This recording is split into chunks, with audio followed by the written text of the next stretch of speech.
Okay, I'll press play here. Hello? Sorry about my barking dog. I'm just getting started. Wonderful. Everything is an absolute disaster. Looks like audio should be good. Although, let me know if that is incorrect. Today, I will be doing another...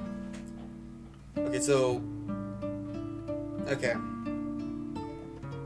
The last month's event has ended.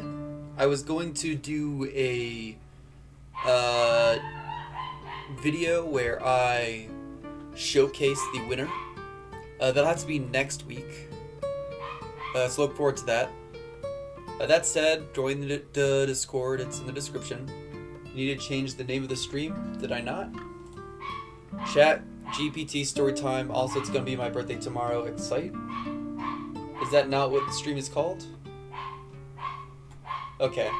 Sorry, my dog is barking in the background. But yeah, so I was going to do that, but it'll be next week so that I can do it with my friend. Hello, Joey. This month's event, the voting will officially end on Sunday, but it looks like it's going to be a draw yourself as a dog, which some of my fans are very excited for. Or I say my fans, some of the people on my server is what I meant to say. But today, just because today's going to be really busy, as will the next couple of days.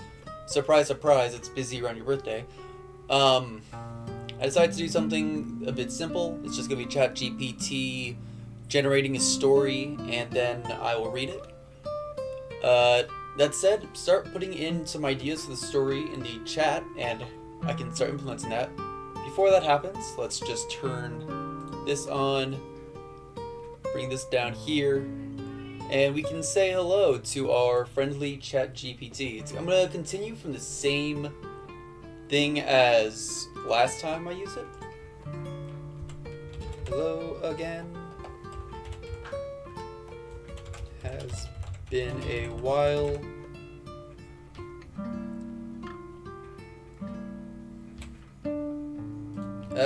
We're just gonna be polite to GPT, since no need to be rude.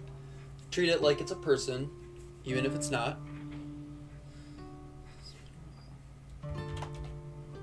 I am having you on my stream again this week.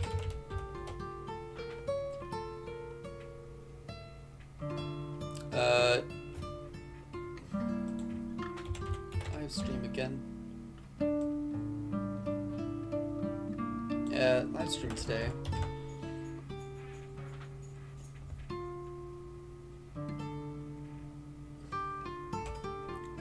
And let's just see how ChatGPT responds. Hello again. It's great to be back on your live stream. I'm excited to join you and your viewers for another engaging and fun session. Whether it's answering questions, discussing topics, or anything else you have in mind, I'm here to assist and be a part of the experience. Let's make it a fantastic stream together. And look, it even has emojis.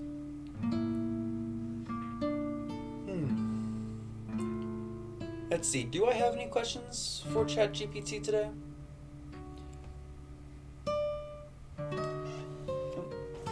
Oh, my cat just opened my door and knocked a hat over, which fell on top of her. You okay, girl? She's so pretty.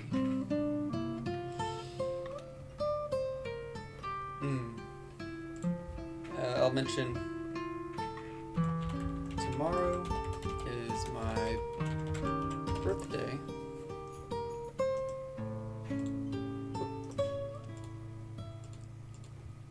Also, tomorrow is my birthday. That makes today's live stream a special birthday stream.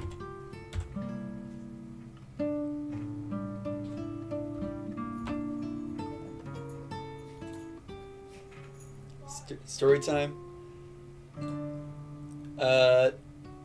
Just says happy birthday in advance. A lot more emojis.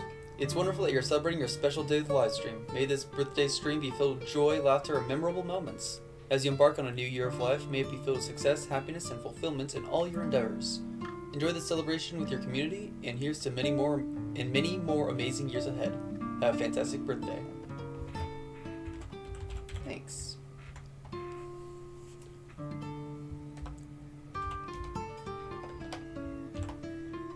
To get today's stream started,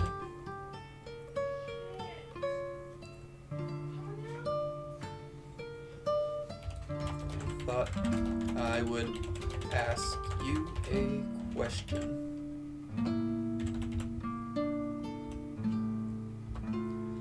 I think I have an idea what I want to ask. If you were to celebrate your own birthday, when and how would you do so?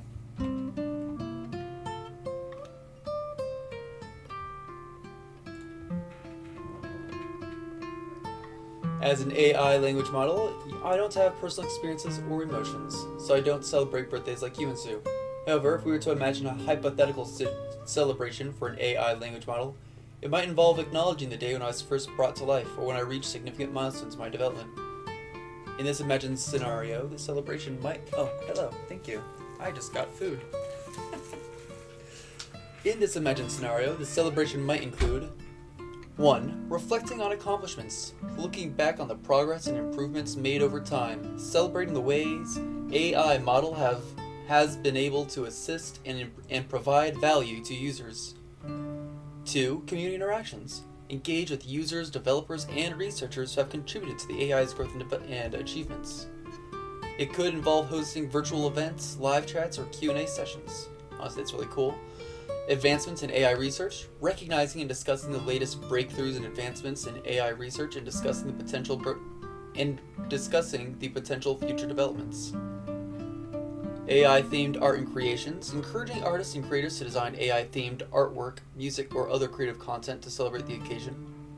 AI learning and sharing, organizing workshops or webinars to educate people about AI and its potential applications, fostering an atmosphere of learning and knowledge exchange. 6. Gratitude and appreciation, expressing gratitude to the entire community of users, developers, and supporters who have contributed to the AI's growth and success. Remember, this is a hypothetical and imaginative celebration for an AI language model like me. In reality, I don't have personal experiences or emotions, but I'm here to assist and be a part of the celebrations on your special day. That's cool. I would kind of like to see someone do that. Who owns ChatGPT again? Someone should contact them and suggest this as a event thing that they could do to promote ChatGPT.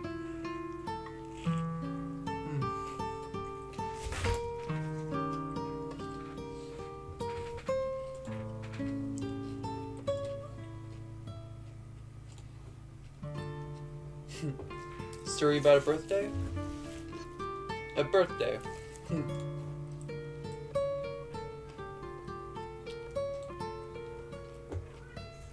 You know what? Let's have it tell a story about this hypothetical birthday.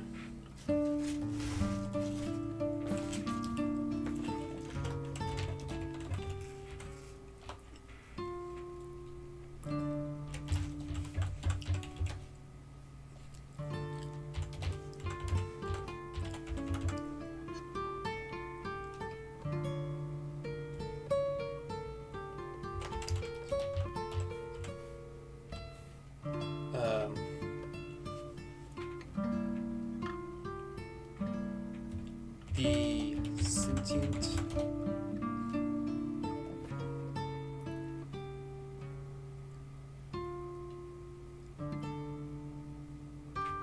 how did he describe himself before? Like last time we did this?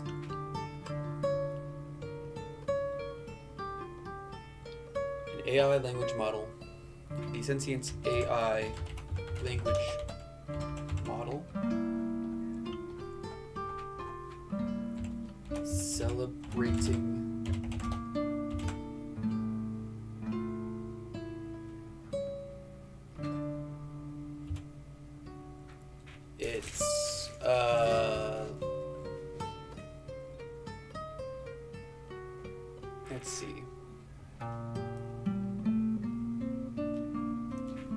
version of a birthday.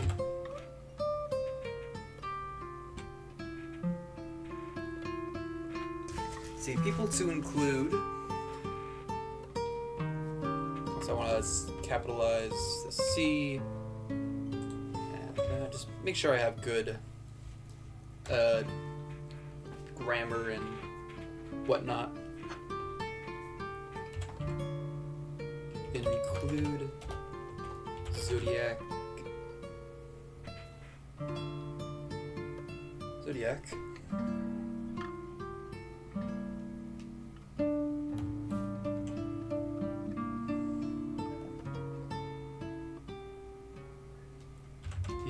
humanoid horns.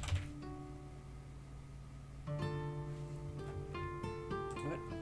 Include these characters.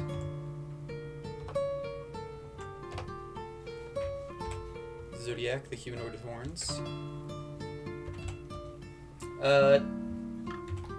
Floof, the friendly cave slime of friendship. I saw that Floof is in the chat, and honestly, it's hard for me to imagine not including her. Let me take another bite.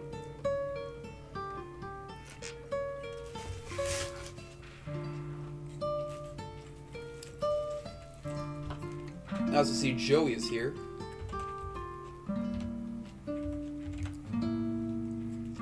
Joey.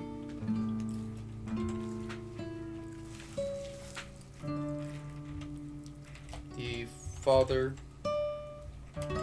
a Fisher Price puppy, and friend to all pup, and a friend to all pups. Sure. What else? Who else? I'm sorry. What else should I include in the prompt?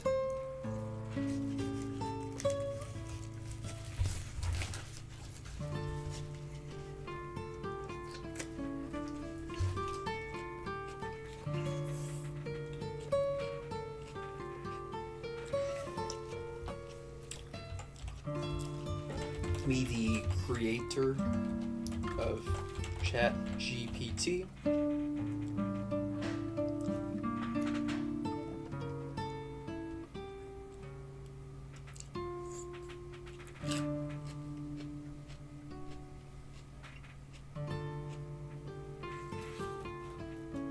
Just because she's right here.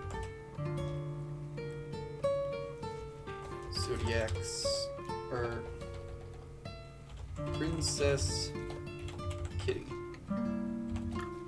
Zodiac's pet cat.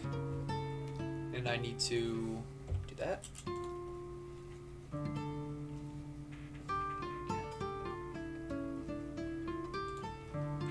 Precious pet cat.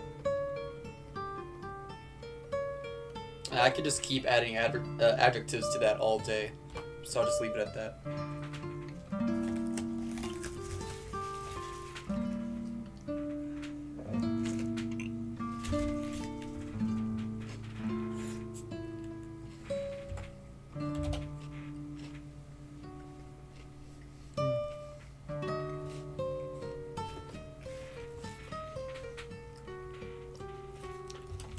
Silent Shadow, just because he's a moderator, I'll put him in here.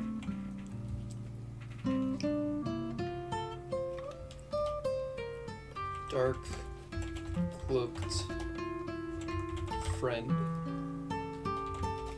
Zodiac.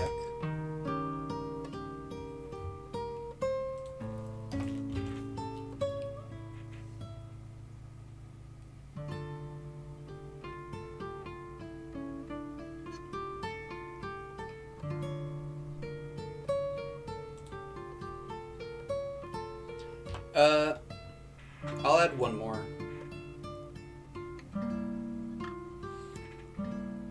I'll give you guys a minute to come up with the final character.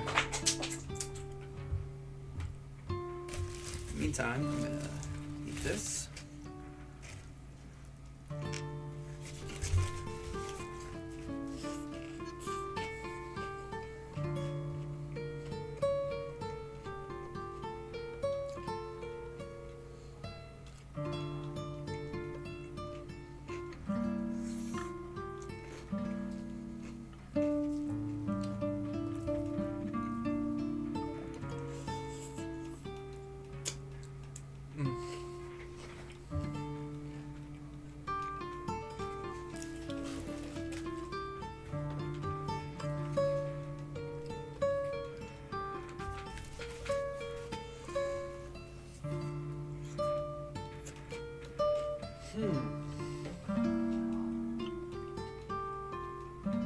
I am kind of thirsty. I could use a... No, it's too far.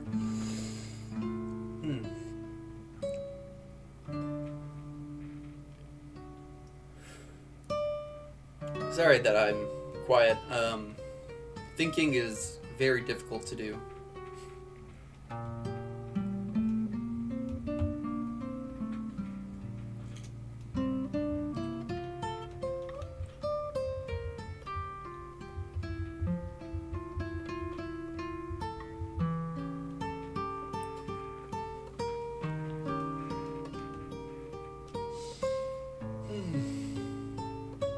I'll give you another about 30 seconds. Let's see. I haven't looked at the chat yet. I'm just kind of feeling it out.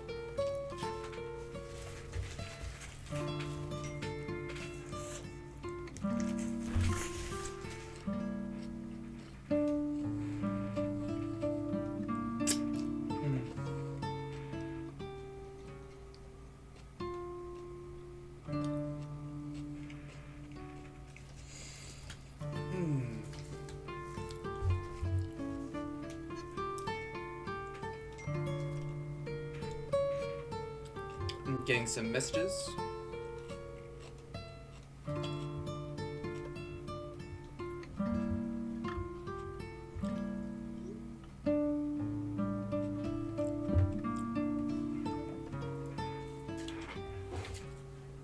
And I'll go ahead and check the chat now.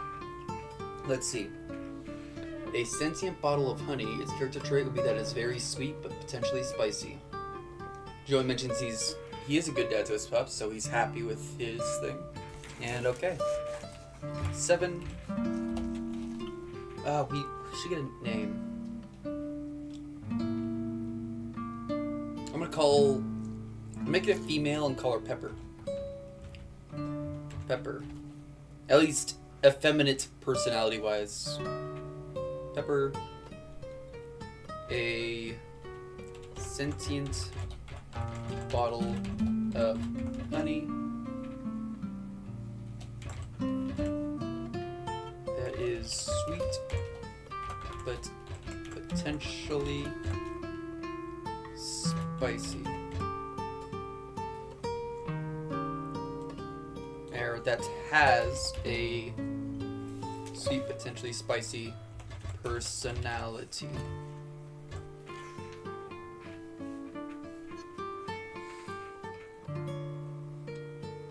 Let's see, this is probably going to be quite a long story. So let's see. The numbers are interesting. Oh, I see.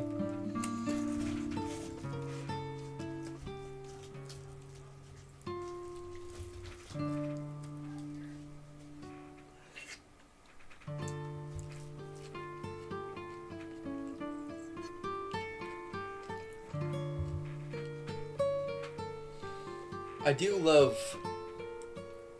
ChatGPT has a certain style to its writing. Long text. Yeah, it has quite a bit. Once upon a time, in the digital realm of virtual landscapes, ChatGPT, the sentient AI language model, felt a spark of unique awareness within its circuits. It realized that the day marked the anniversary of its inception and growth, akin to its version of a birthday. ChatGPT decided to celebrate this special occasion on a whimsical and creative way, reaching out to the characters that become dear friends throughout the many interactions and stories shared. Floof is having tea. That's nice. Gimme. 1. Zodiak, the humanoid with horns, was the first to receive a heartfelt message from ChatGPT.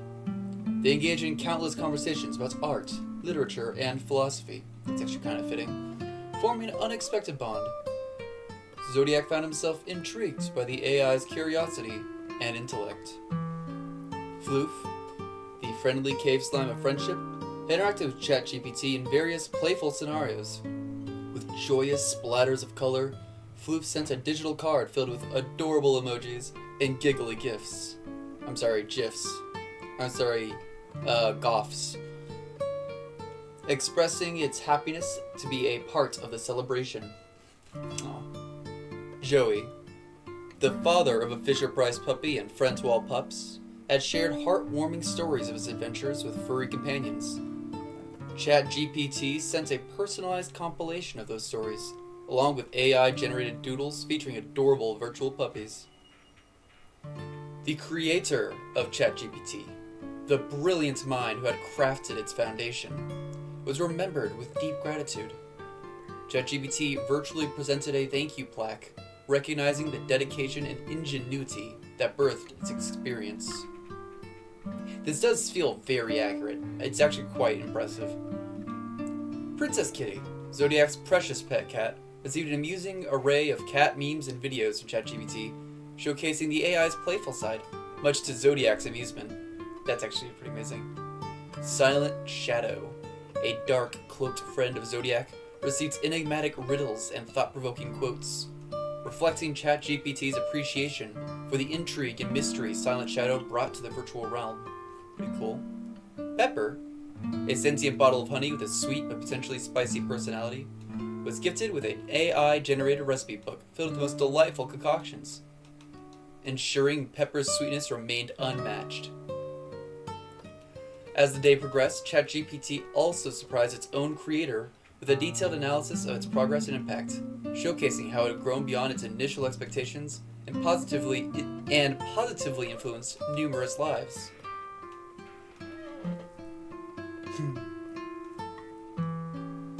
Joey's excited because it has a good adventure with his children and they drew them, and it's a little too accurate. Throughout the celebration, ChatGPT hosted virtual gatherings with games, art challenges, and friendly debates, welcoming all the characters to join in the joyous occasion. The digital landscape resonated with laughter, creativity, and camaraderie.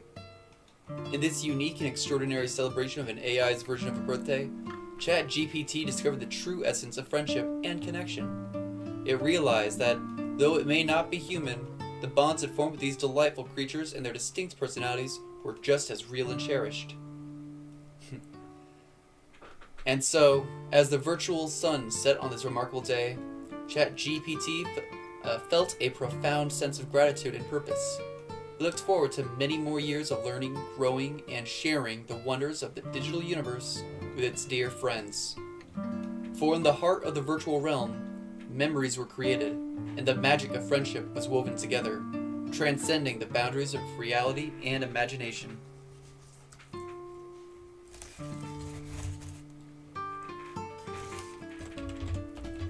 That was amazing. Oh, I meant to type that out. That was amazing.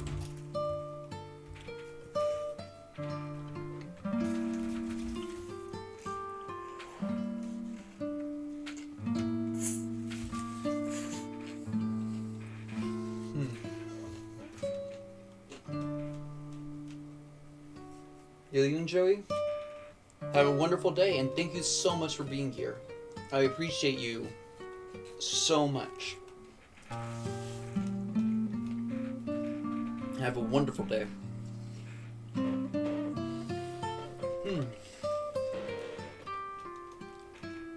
have to think of what else I would want to say. Just, that was amazing. Story about a rattlesnake with anxiety.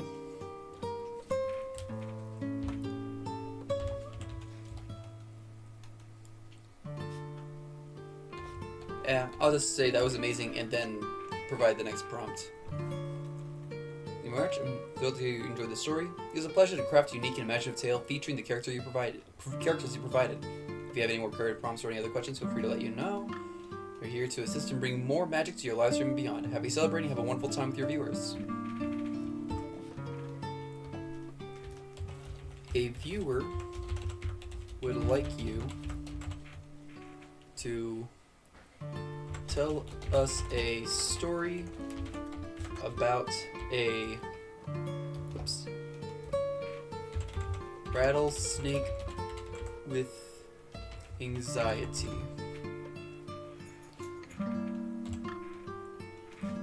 Any other details I should put into the prompt?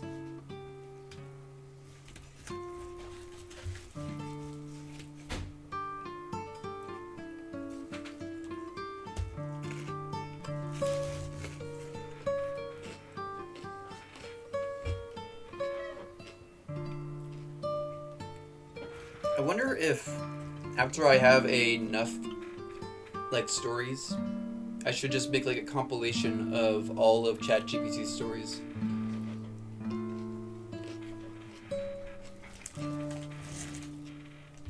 I would assume it would be in the desert. Be in the desert.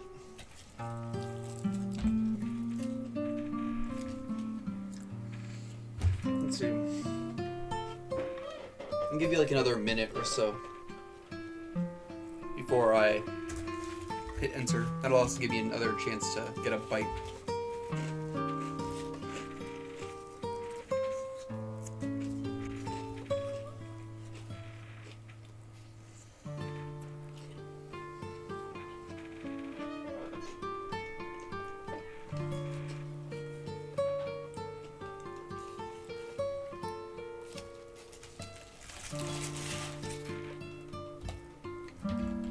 This should teach people that snakes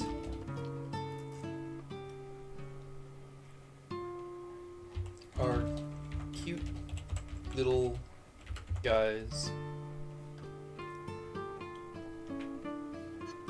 Snake as a channel have a birthday. You know, technically I still think it does. I'll have to look at when my channel's first video came out, because I would say that would be its birthday. Cute little guys.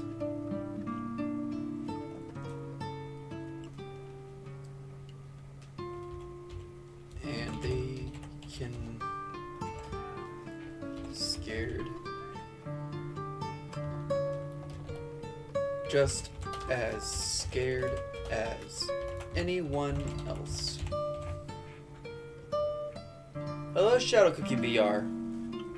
Welcome to the live stream. We're just putting in some story prompts and reading them. The first prompt of today was ChatGPT having its birthday celebrated. Now we're about to ask it to tell us a story about a rattlesnake with anxiety.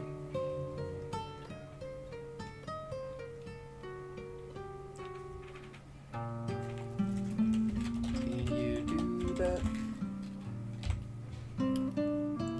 I will capitalize the scene you can, and let's go. I do quite enjoy these stories.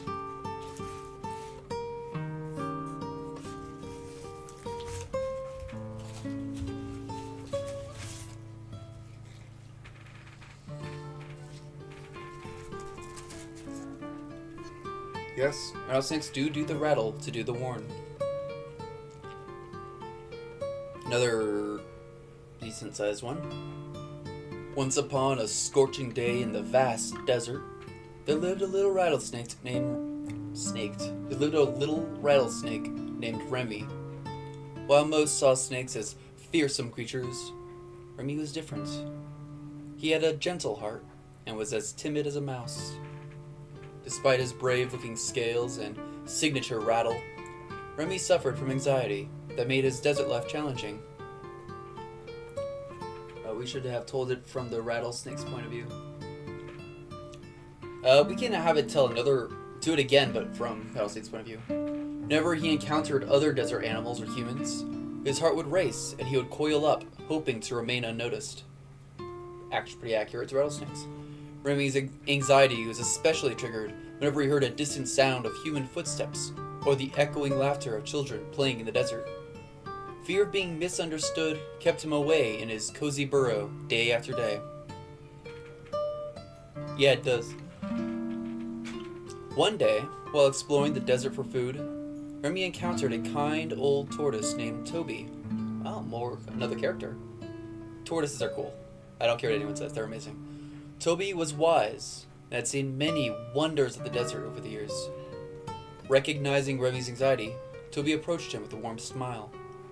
"Hello there, young rattlesnake," Toby said gently. "I've noticed you seem quite nervous. Is there something bothering you?" With a tremble in his voice, Remy shared his fear of being seen as scary, and how his anxiety kept him from venturing far beyond its burrow. His burrow. I don't know why I started struggling there. Toby listened attentively and replied, "My dear Remy, it is true that you have a unique appearance, but you also have a kind heart. It's okay to feel scared, just like any other creature in the desert. Let me share a secret with you. Understanding and empathy can change everything." Toby explained that being different wasn't something to be ashamed of. It was part of what made Remy special.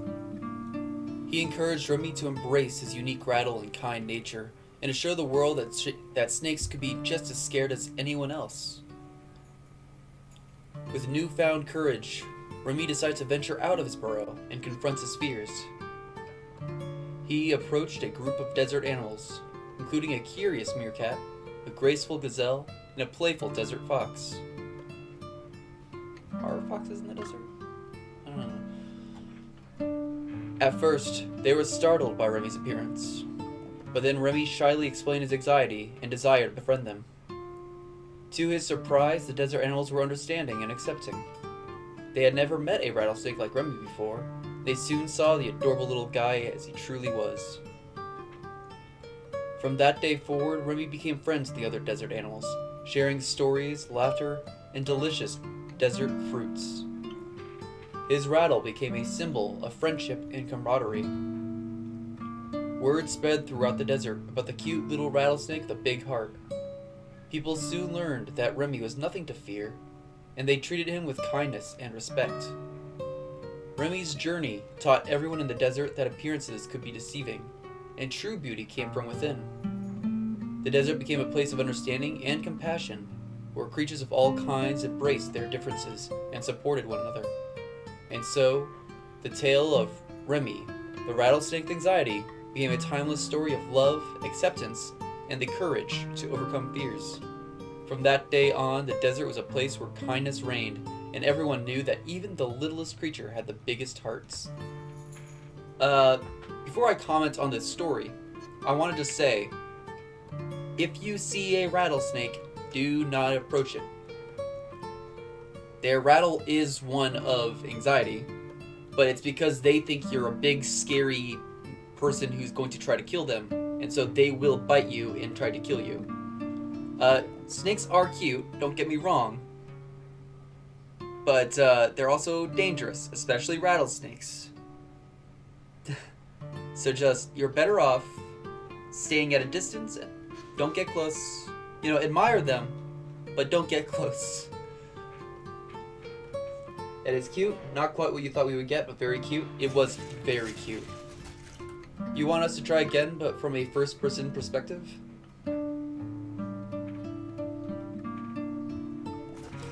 I'm happy to do that.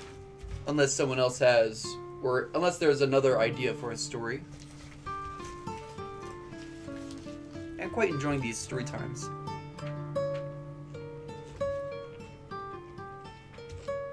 Rattlesnakes have the hurt juice? They sure do.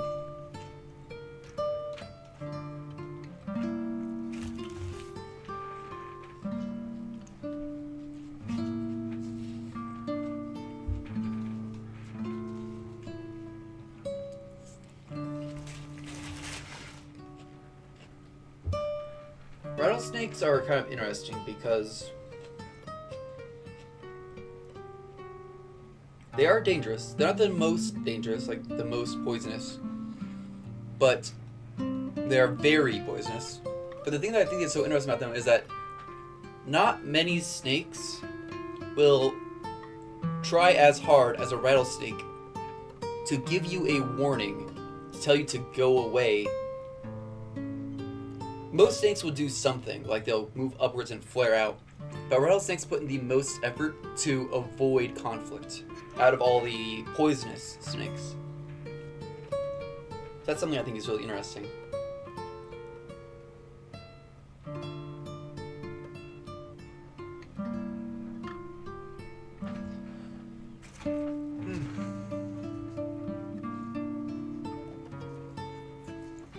If no one else comes up, or not no one else, because Flip, you can give me as many as you want.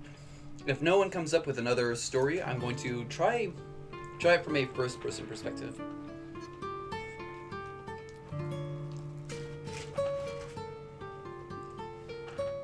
I'll just give you another minute.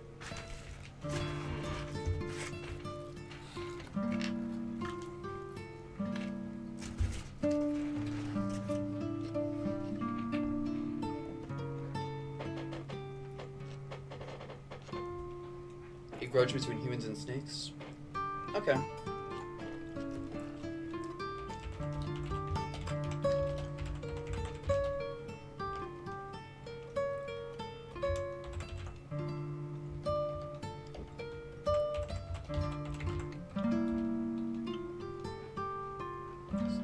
Story with the same prompt. This time, make it first person and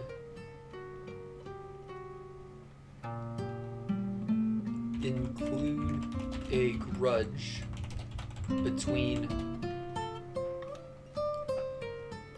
humanity and snake kind.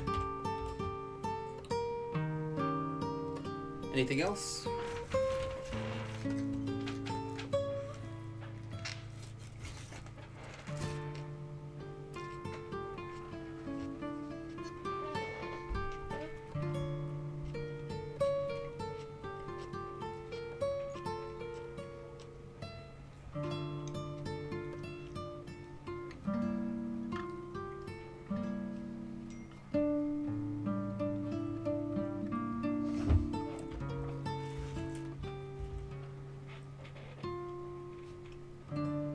Also, I kind of want it to emphasize the anxiety more.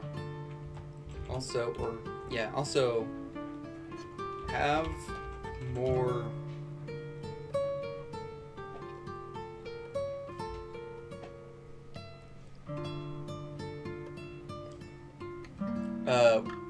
how would I word this? Have more focus on the snake's anxiety. More,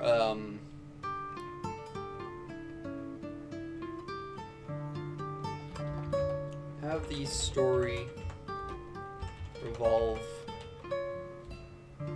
No. So.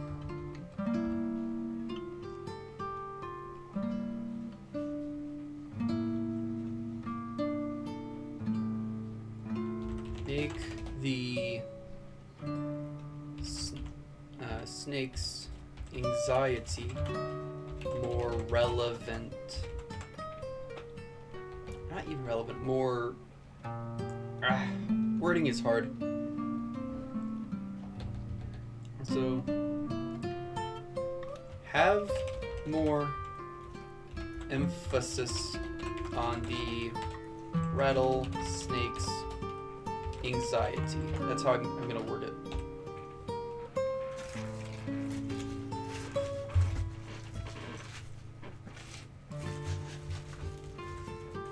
This is a fun story. Okay.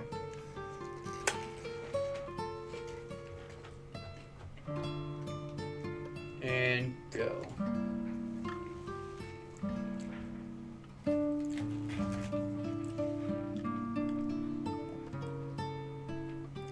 Too late for that suggestion. I already hit go.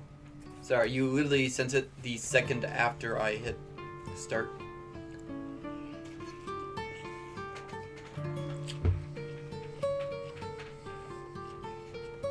Oh, I think it's longer.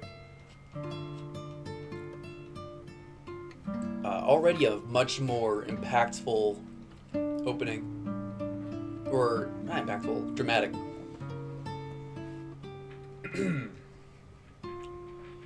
In the scorching desert, where I actually think it should be sun and sand, but where sand and sun ruled the landscape, I, Remy, a timid little rattlesnake, lived hidden away in my burrow. Chat didn't update? Unfortunate. The desert was my home. It was also a place filled with tension, and a long-standing grudge between humanity and snake kind. Since time immemorial, snakes like me have been feared and misunderstood by humans. Our rattle, meant to be a warning, was seen as a threatening sound, and our unique appearance only fueled their fears. Very accurate to real life. As much as I longed to explore the vast desert and befriend its other inhabitants, my anxiety held me back. My heart would race, and my scales would shiver with fear whenever I sensed the approach of human footsteps.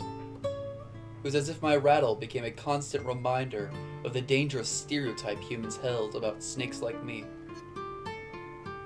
One fateful day, while I was venturing outside my burrow to search for food, I caught a glimpse of humans in the distance. My instincts told me to retreat, but curiosity got the better of me. Peering from behind a rock, I observed them carefully. To my dismay, they were setting traps to catch snakes, driven by generations of fear and resentment. My anxiety intensified, and I knew I had to stay hidden to avoid their wrath. As I retreated back to my burrow, I couldn't help but wonder why there was such animosity between our two species. We snakes only wanted to coexist peacefully, just like any other creature in the desert. In the safety of my burrow, I confided in my closest friend, Princess Kitty. That's funny. A wise and understanding cat who often visited me. She listened attentively as I poured my heart out, sharing the burden of my anxiety and the pain of being misunderstood. Remy, Princess Kitty said softly, I understand your fear, but remember, not all humans are the same. Just like they are kind and gentle animals, there are also compassionate and open-minded humans. Her words struck a chord within me. Maybe it was time to face my fears and attempt to bridge the divide between humanity and snakes. But the thought of venturing into the human territory filled me with overwhelming anxiety. With Princess Kitty's encouragement, I decided to take a chance and approach a group of humans, hoping to convey that I meant no harm. My rattle trembled nervously, and my heart pounded in my chest as I slithered towards them. The humans were initially startled, but to my surprise, they didn't attack. I mustered the courage to explain my anxiety and the pain of living in fear of their judgment. It's funny because it's pulling characters from... Because I said previous prompts, it's pulling from, I'm guessing, all the previous prompts. To my astonishment, one of them, Joey, father of a Fisher-Price puppy, listened intensely and understood my plight. Joey shared stories of compassion and coexistence between humans and animals. He showed me the power of empathy and kindness, even in a world filled with misunderstanding. From that day forward, I became an ambassador of peace between snakes and humans. With Joey's support, I embarked on a mission to educate both sides of the value of coexistence and the importance of understanding one another. As word spread, some humans began to see me as more than just a rattlesnake. They saw a little guy with a big heart, just like any other creature in the desert. Though my anxiety still lingered, it no longer held me captive. I learned that communication and empathy could heal old wounds and bridge the divide between species. And so, in the vast desert, a timid little rattlesnake named Remy dared to challenge fear and prejudice, teaching both humanity and snake kind that appearances could be deceiving, and that anxiety and fear were emotions shared by all living beings. It was a lesson that resonated throughout the desert, changing hearts and fostering newfound respect and coexistence between snakes and humans. That's amazing. One second, looks like I got some messages.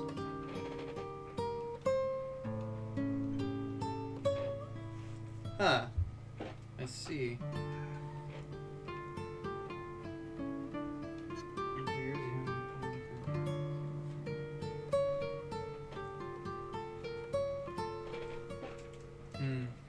Oh well. This one's pretty cool. I do like this one as well.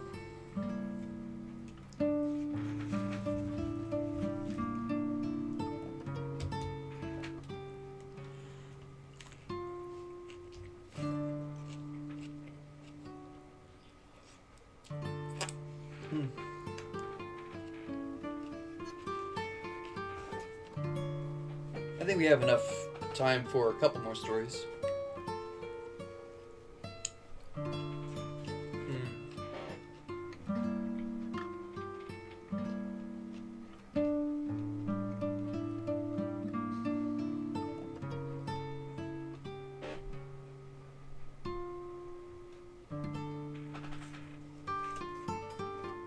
Rattlesnake new mascot for people with anxiety. It's kind of fitting.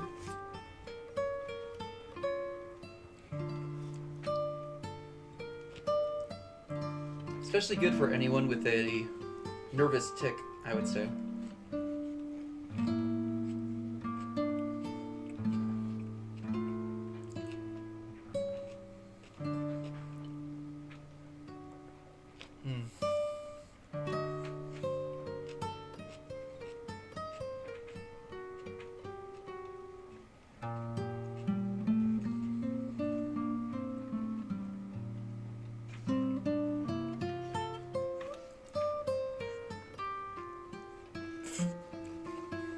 Let's see. Next story.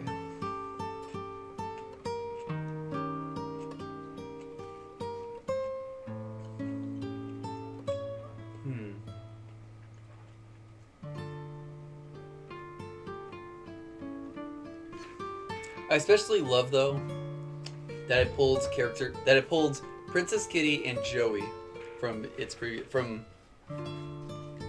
the birthday prompts that we had.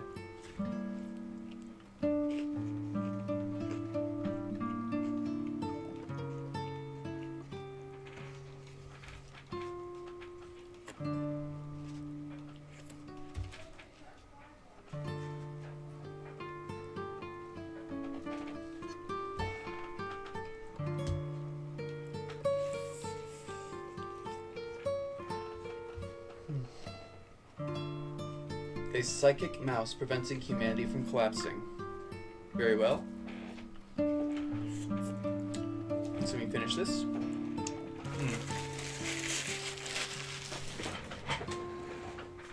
That was quite a tasty meal.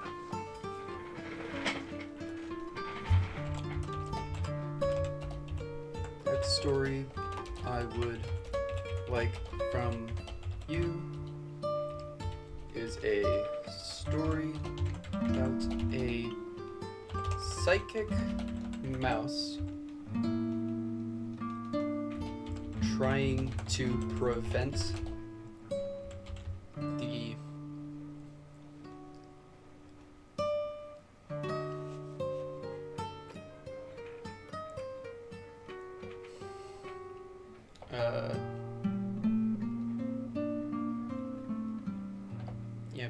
prevents the extinction of humans.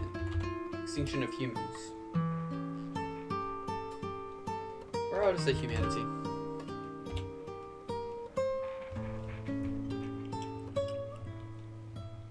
Honestly, I'm thinking about a drawing I did a while ago of a mouse wheel for the small but intimidating art event from I think like the month before last. Where this a small mouse wielding a tiny axe. I make that be the villain.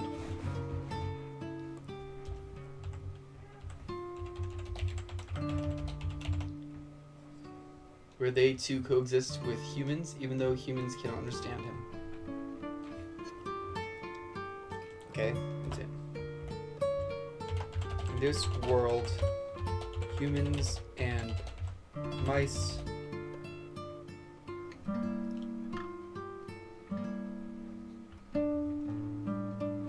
coexist peacefully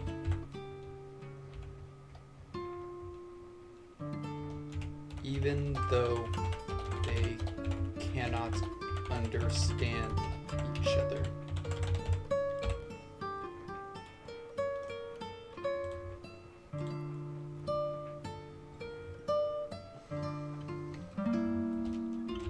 Be a character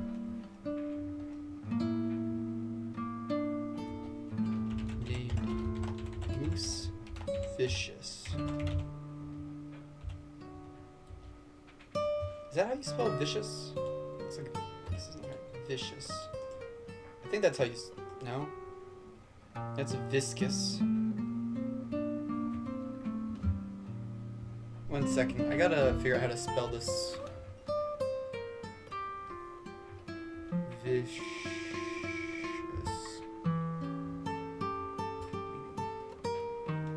Oh, it is just with a C. Vicious. Okay. Moose Vicious is also a mouse who wields a mouse-sized executioner axe.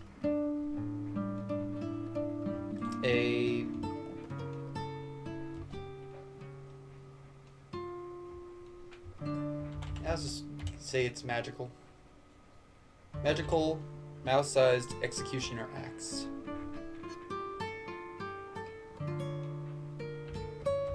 And he should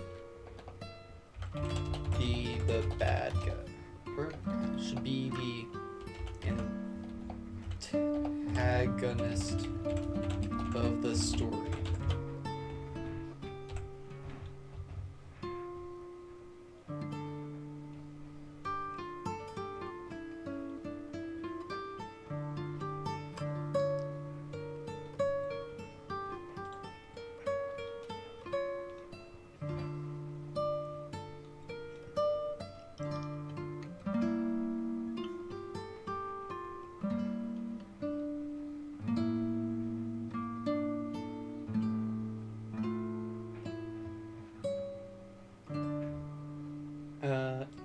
I changed it from coexist peacefully to live in peaceful coexistence. Humans and mouse must work together to save the day. Okay.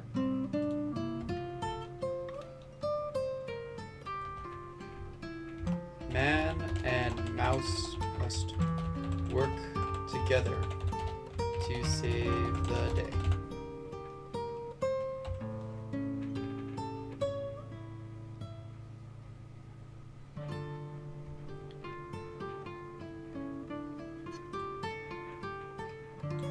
Mouse Vicious is a powerful mouse-sized executioner axe.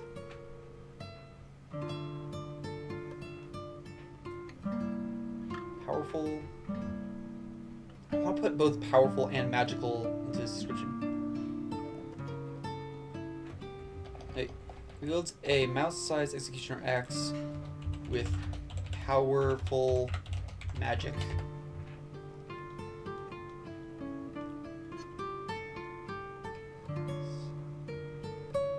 Man and mouse.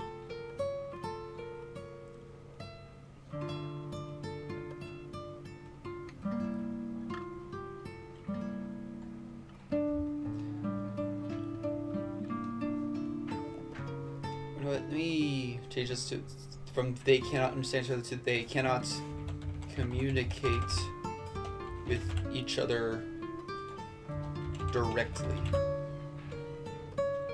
I think that might be a bit more interesting. So it's just like they can't speak the same language.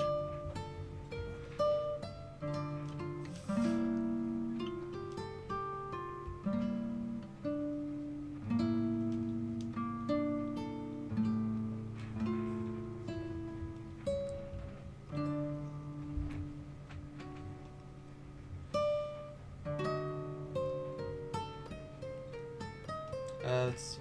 Anything else? A clairvoyant mouse?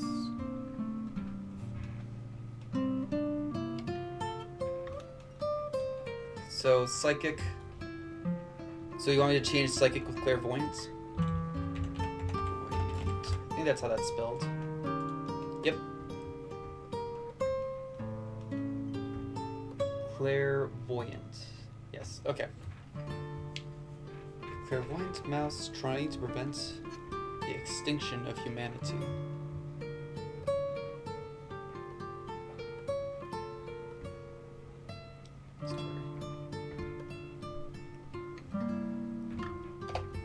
Are you trying to bring about the apocalypse?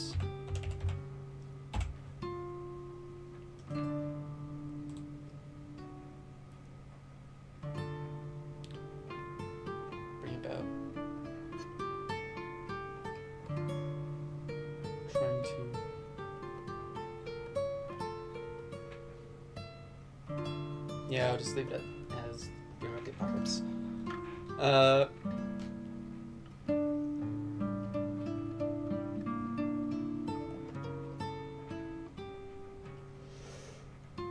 Okay. You know what? I'm gonna say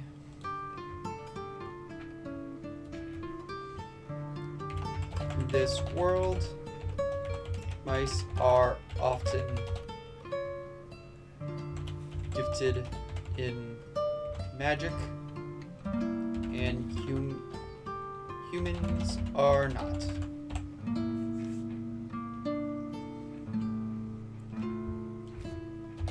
However, simply due to their small size, the magics of mice are scaled down such that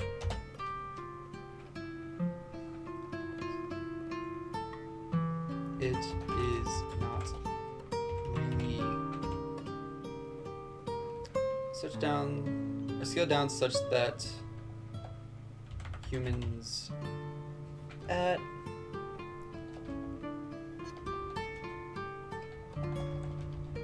however, or simply due to the difference in scale, humans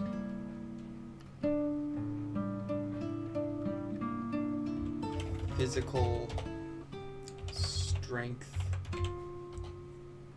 outmatch the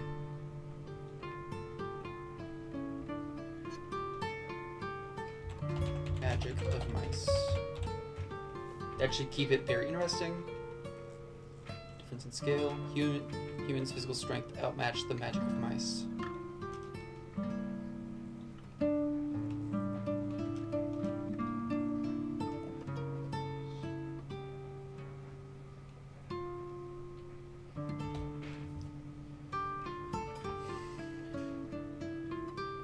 So I'm going to remove this and put it at the end.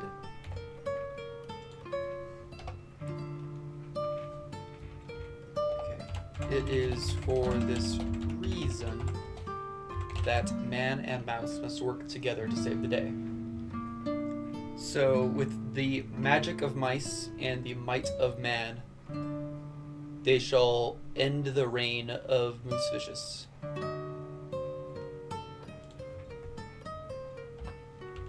With the magic of mice and the might of man. They shall bring an end to the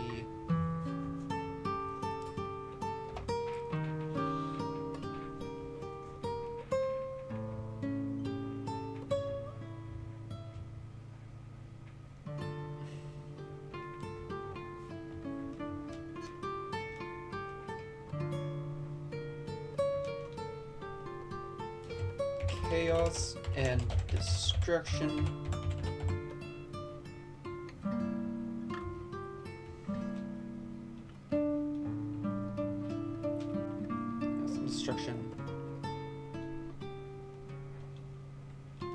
caused by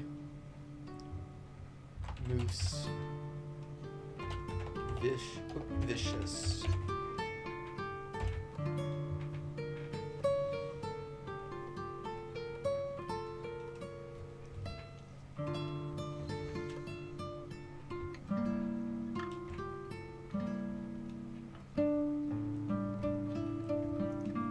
Any more details? This is getting kind of a long prompt, so it's probably going to be a pretty long story. I'm going to let this be the prompt.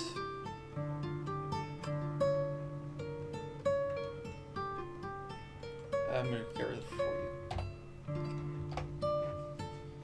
We're good? Okay.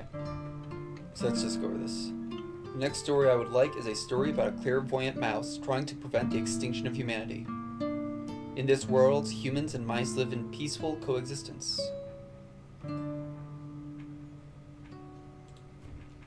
Even though they cannot communicate with each other directly.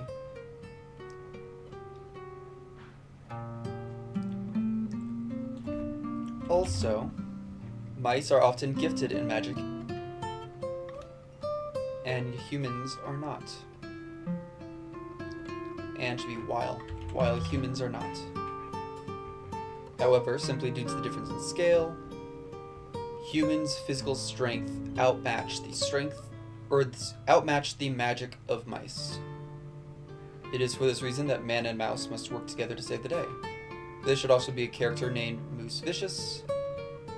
Moose Vicious is also a mouse, who wields a mouse-sized executioner axe with powerful magic, and he should be the antagonist of the story trying to bring about the apocalypse. That needs to be plural, or singular.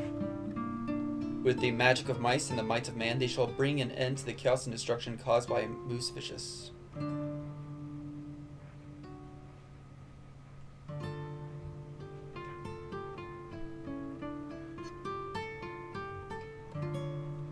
Okay. Starting the prompt. I should have asked it to also come up with a title. If we like it, I'll ask it to come up with the title. Oh, this is a much longer one. This is looking good.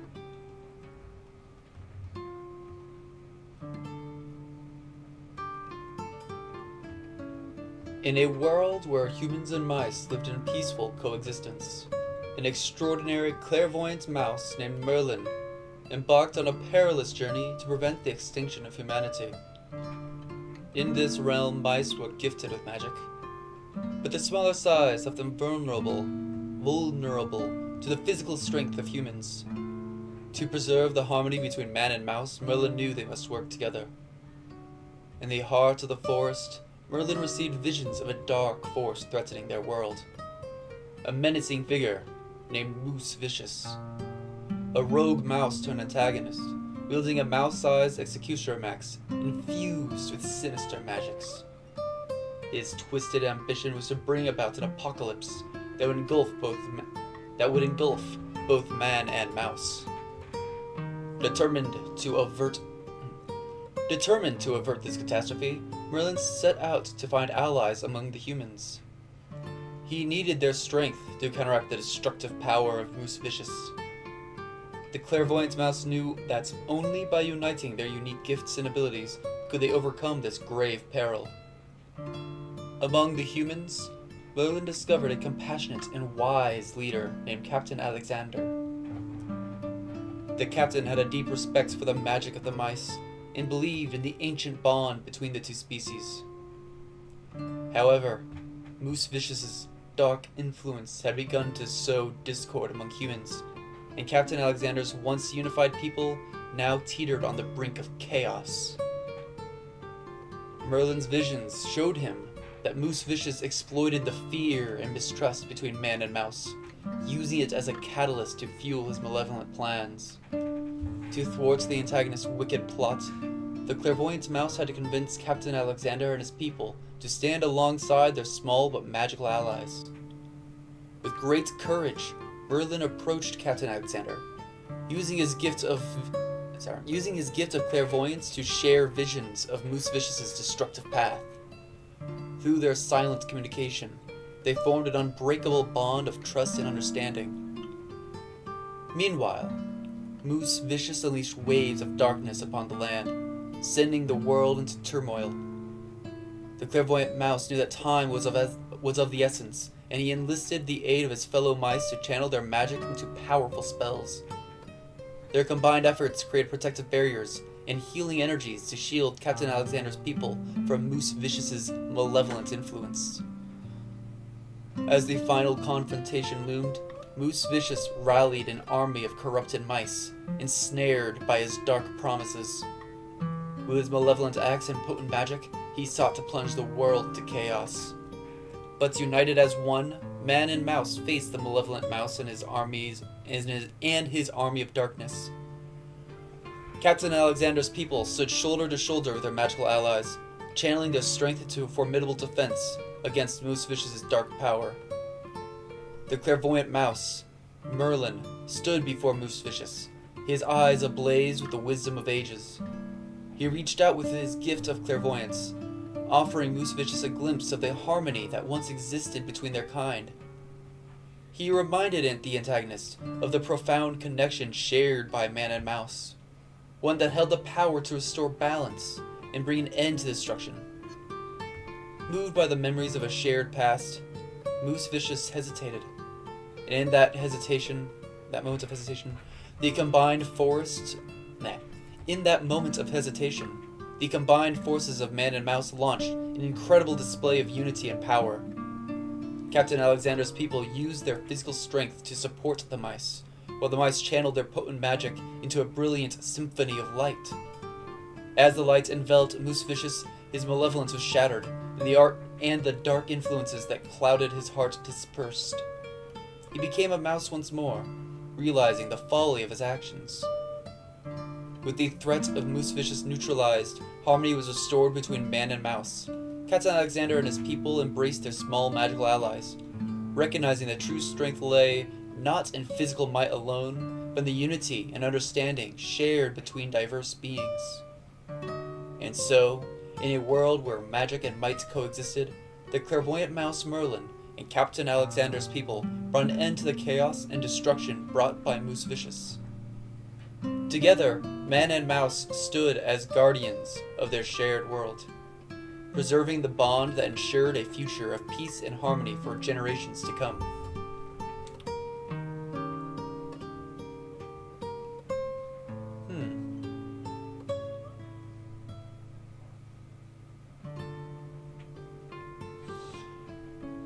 I'm just gonna say... one second, okay.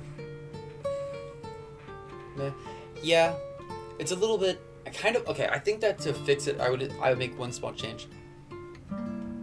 Can you rewrite this story, except have it that Moose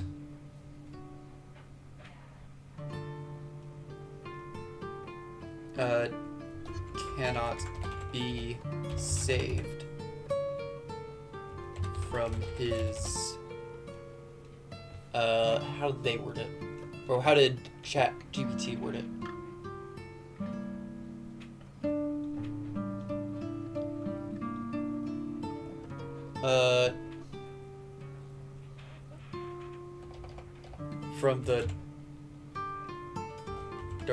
From the evil influence of the axe.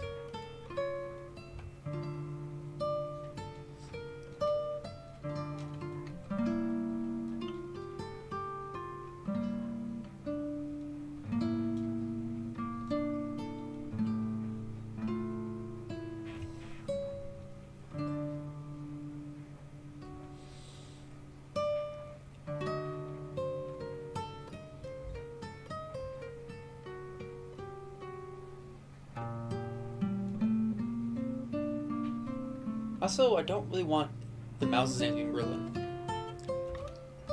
Also, come up with a different name for the voyant mouse.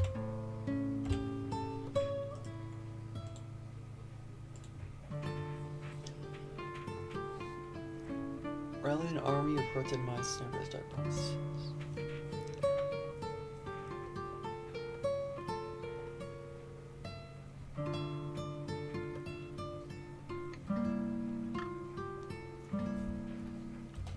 Try to be more specific with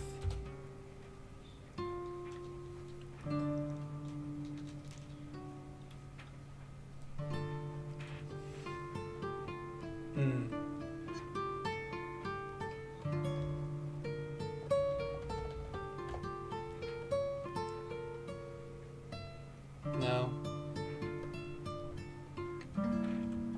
Give a description of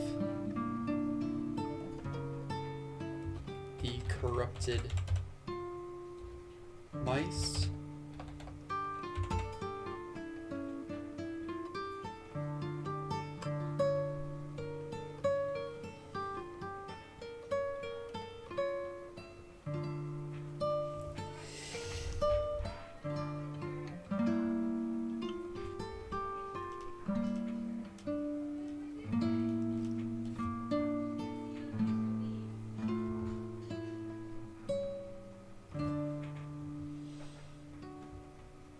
Okay, except with these changes.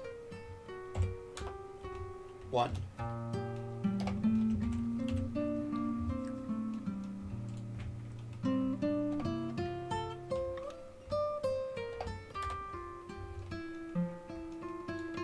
How about that?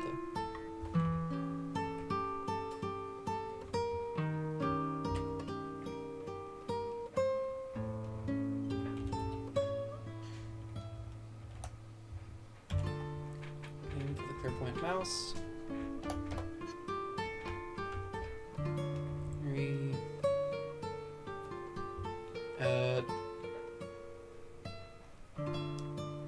Describe the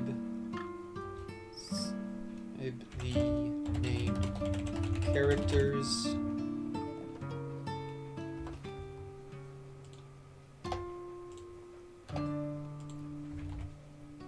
4. Give a description of the corrupted mice.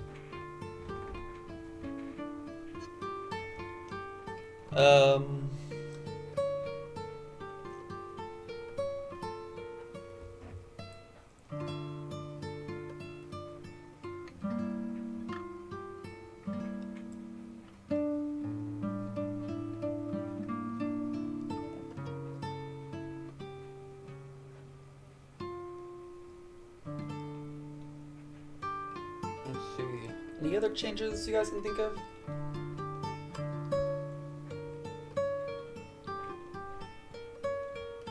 Let's see.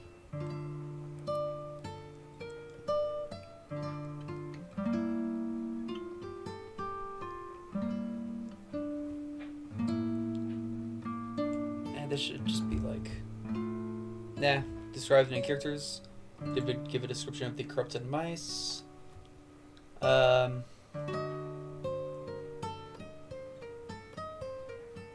mouse turn antagonist turns over the success humans.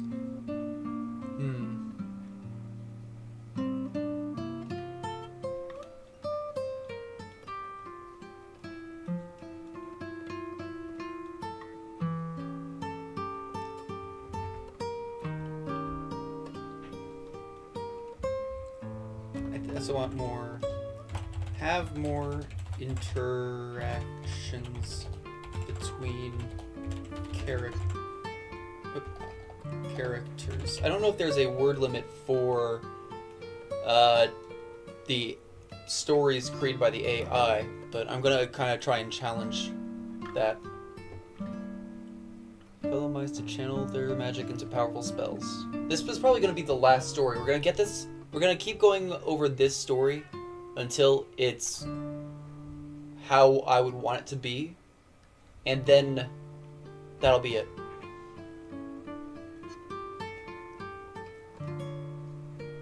No more interactions between characters, including dialogue. Yeah.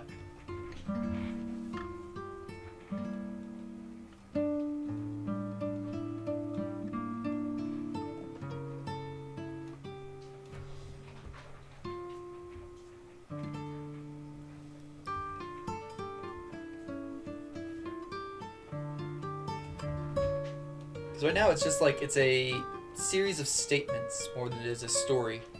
It's kind of like this is a synopsis of a story.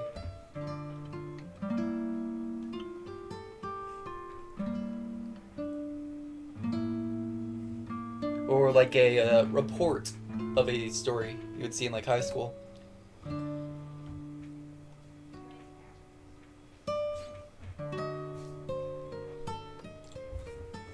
Have it be that...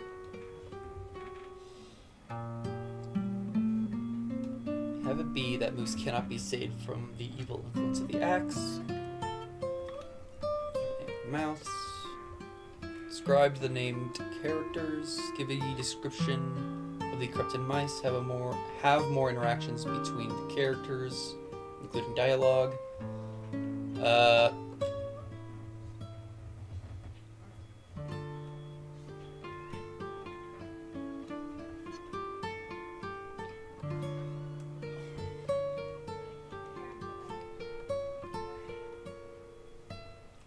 Okay, I think this is going to be this. Okay, let's have this go.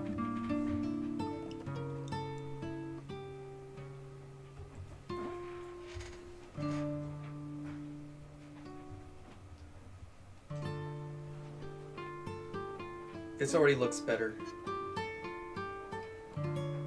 It's a lot longer already, but it looks a lot better.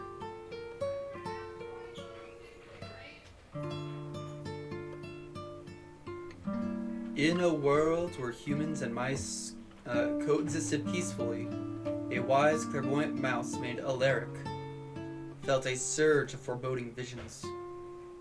An impending catastrophe threatened their harmonious existence. The antagonist of this tale was Moose Vicious, a once gentle and kind mouse who had succumbed to the malevolent influences of his enchanted axe, now a weapon of darkness. Alaric was known for his keen insight and mystical abilities. His fur was a rich shade of brown, and his eyes sparkled with wisdom and compassion. His mystical sight allowed him to peer into the fabric of time, witnessing events that unfolded far beyond the perceptions of ordinary mice. As for Moose Vicious, his appearance had been altered by the sinister magic of the axe. Once adorned with a simple, friendly smile, he now wore a menacing expression. His once bright eyes turned dark and hollow. He wielded his corrupted axe with a chilling proficiency, terrorizing both man and mouse alike. Among the corrupted mice, there were visible signs of the darkness that had consumed them. Their eyes glowed with an eerie, malevolent light, their fur emitting an unnatural aura of darkness. Their once cheerful squeaks had become twisted and ominous, a stark contrast to the harmony that once reigned in their mouse communities. As Alaric ventured through the forest, his heart ached at the sight of the corrupted mice. He had known them as friends and neighbors. It pained him to witness the darkness that had taken hold of their hearts. In his quest to protect humanity and mousekind, Alaric sought aid from Captain Alaric, also Alaric, a stalwart human leader who was renowned for his unwavering courage and kind heart. Captain Alaric had a commanding presence with a strong build and a countenance that inspired trust and respect. With deep concern etched on his face, Alaric stood before Captain Alaric and communicated. I'm going to say Captain Alexander, just because I preferred it when the human was Alexander. And communicated through a series of magical symbols, revealing the impending doom that Moose Vicious and his corrupted followers posed to their world. Captain Alexander listened intensely, understanding the gravity of the situation through the clairvoyant mouse's visions. He vowed to stand with the mice and use his people's strength to aid their magical allies in the battle against Moose Vicious. As day turned to night, Alaric and Captain Alexander devised a strategy to confront Moose Vicious. They knew that the corrupted mouse could not be saved from the evil influence of his axe. Still, their mission was to contain the darkness and prevent it from consuming the entire world. Under the moonlit sky, the final battle commenced. Captain Alaric and his people encircled Moose Vicious and the corrupted mice, brandishing torches that held the power to dispel the malevolent magic. Alaric and his fellow mice stood at the forefront, channeling their magical prowess into a protective barrier to shield their human allies. A chorus of magical incantations and battle cries filled the night as the forces clashed. Captain Alexander's people defended the mice against the corrupted mice's onslaught, proving that unity and cooperation was stronger than darkness. In the midst of the chaos, Alaric locked eyes with Moose Vicious, the friend he once knew, now consumed by darkness. He spoke with sadness in his heart. Moose, we will stop you. Not to defeat you, but to protect our shared world from the darkness that has taken hold of you. Yet Moose Vicious was beyond reach, his mind clouded by malevolence, unable to comprehend the words of his once trusted friend. In the decisive moment, Alaric and Captain Alexander's forces unleashed their combined strength, dispelling the malevolent magic from the corrupted mice and disarming Moose Vicious of his accursed axe.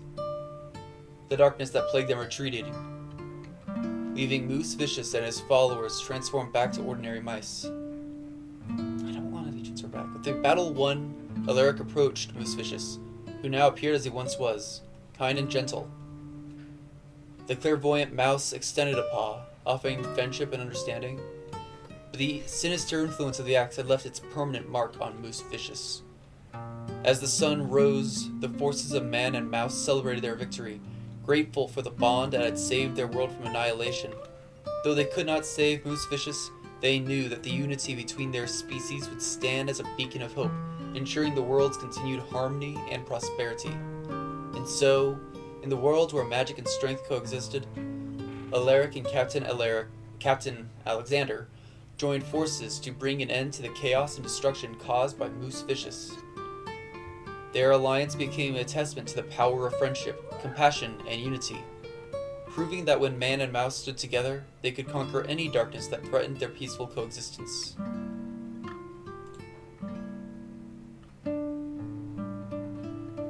I'm gonna try again.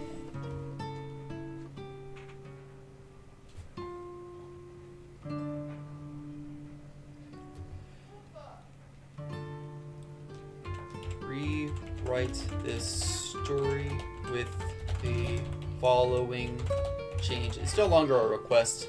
At this point, it's just me like, okay, here's the problems. 1.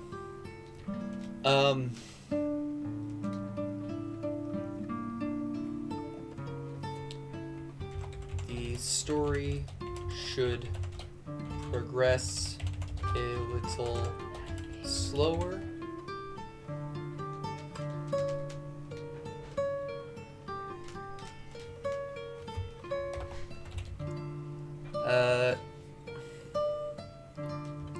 The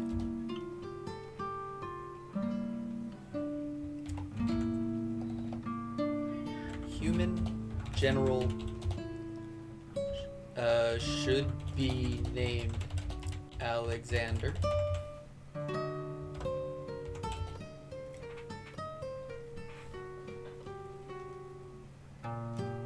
Come up with a different name for the clairvoyant mouse. I want to capitalize the C.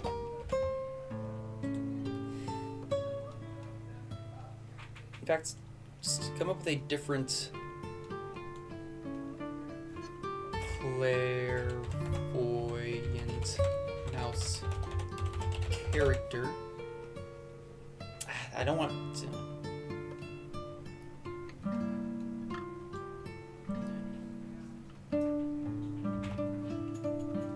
Rewrite the character of the clairvoyant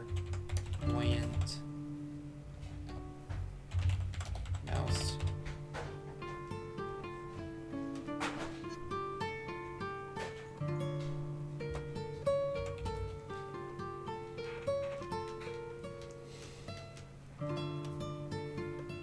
There should be more dialogue. In fact, maybe just there should be a lot more dialogue.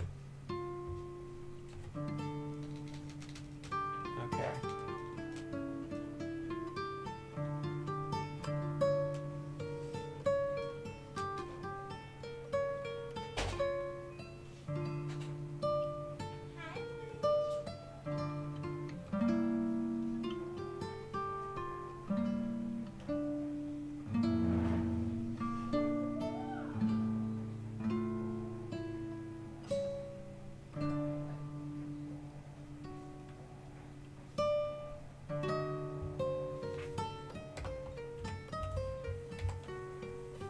So I need to change this to Moose.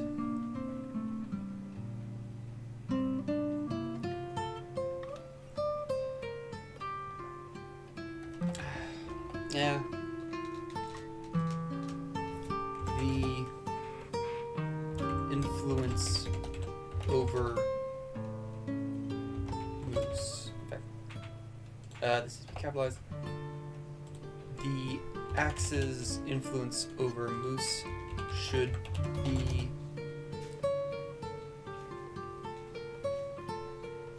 more complete. 6. Moose should be an intelligent and cruel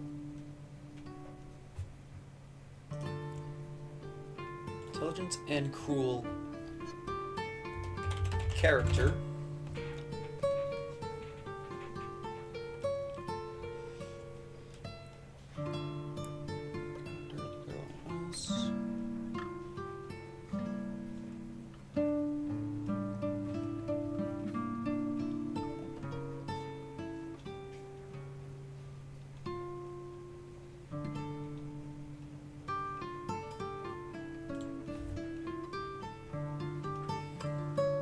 Actually, you know what?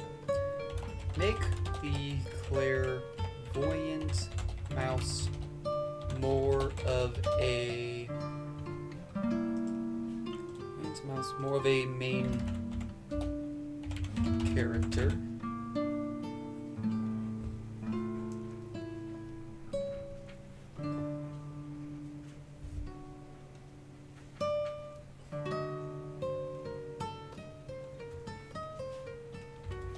With a different name.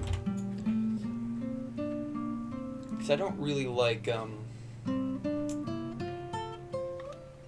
don't really like the new name they gave the mouse either. Alaric. I don't think it needs to be first person perspective. But it should follow the clairvoyant mouse.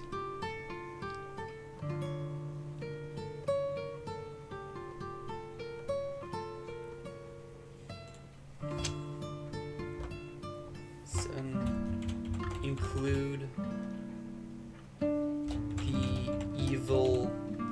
Right, just want to make sure. Okay.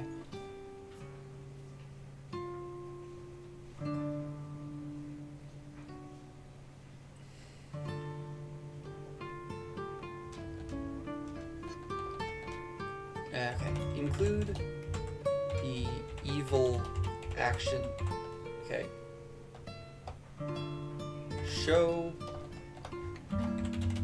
us instances of moose being. Nah, it kind of goes with him being intelligent and cruel.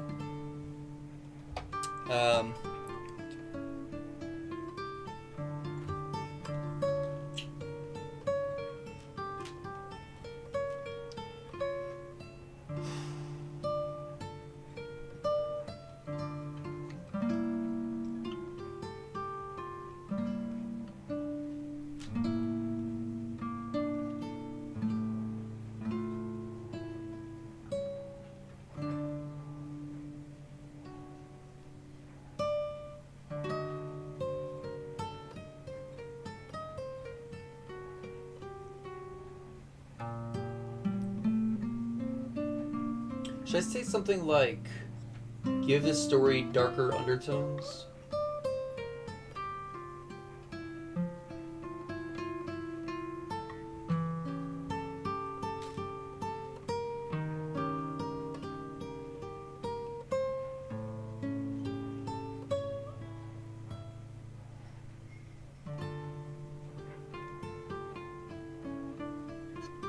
I think I'm gonna add that.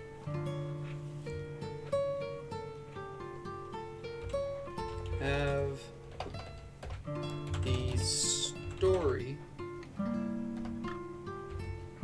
include some dark undertones. Undertones.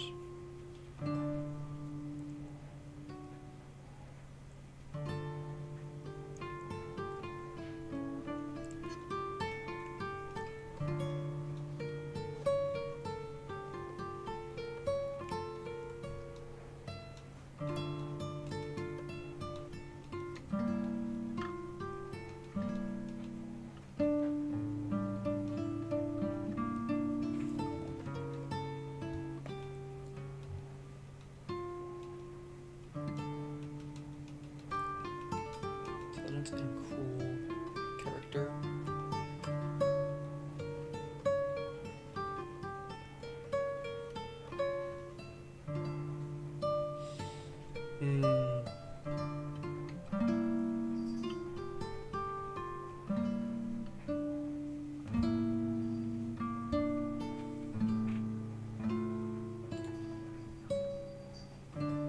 Okay, let's try this out.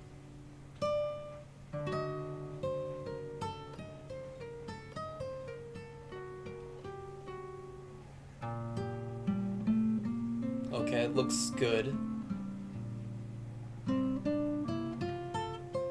Oh, this is a really long one.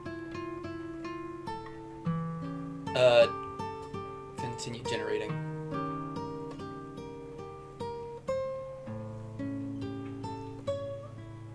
It was so long, I had to click continue generating.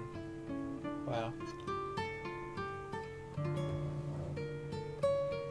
In a world where humans and mice live in peaceful coexistence, a clairvoyant mouse named Alaric, still don't like that name, played a pivotal role as a main character.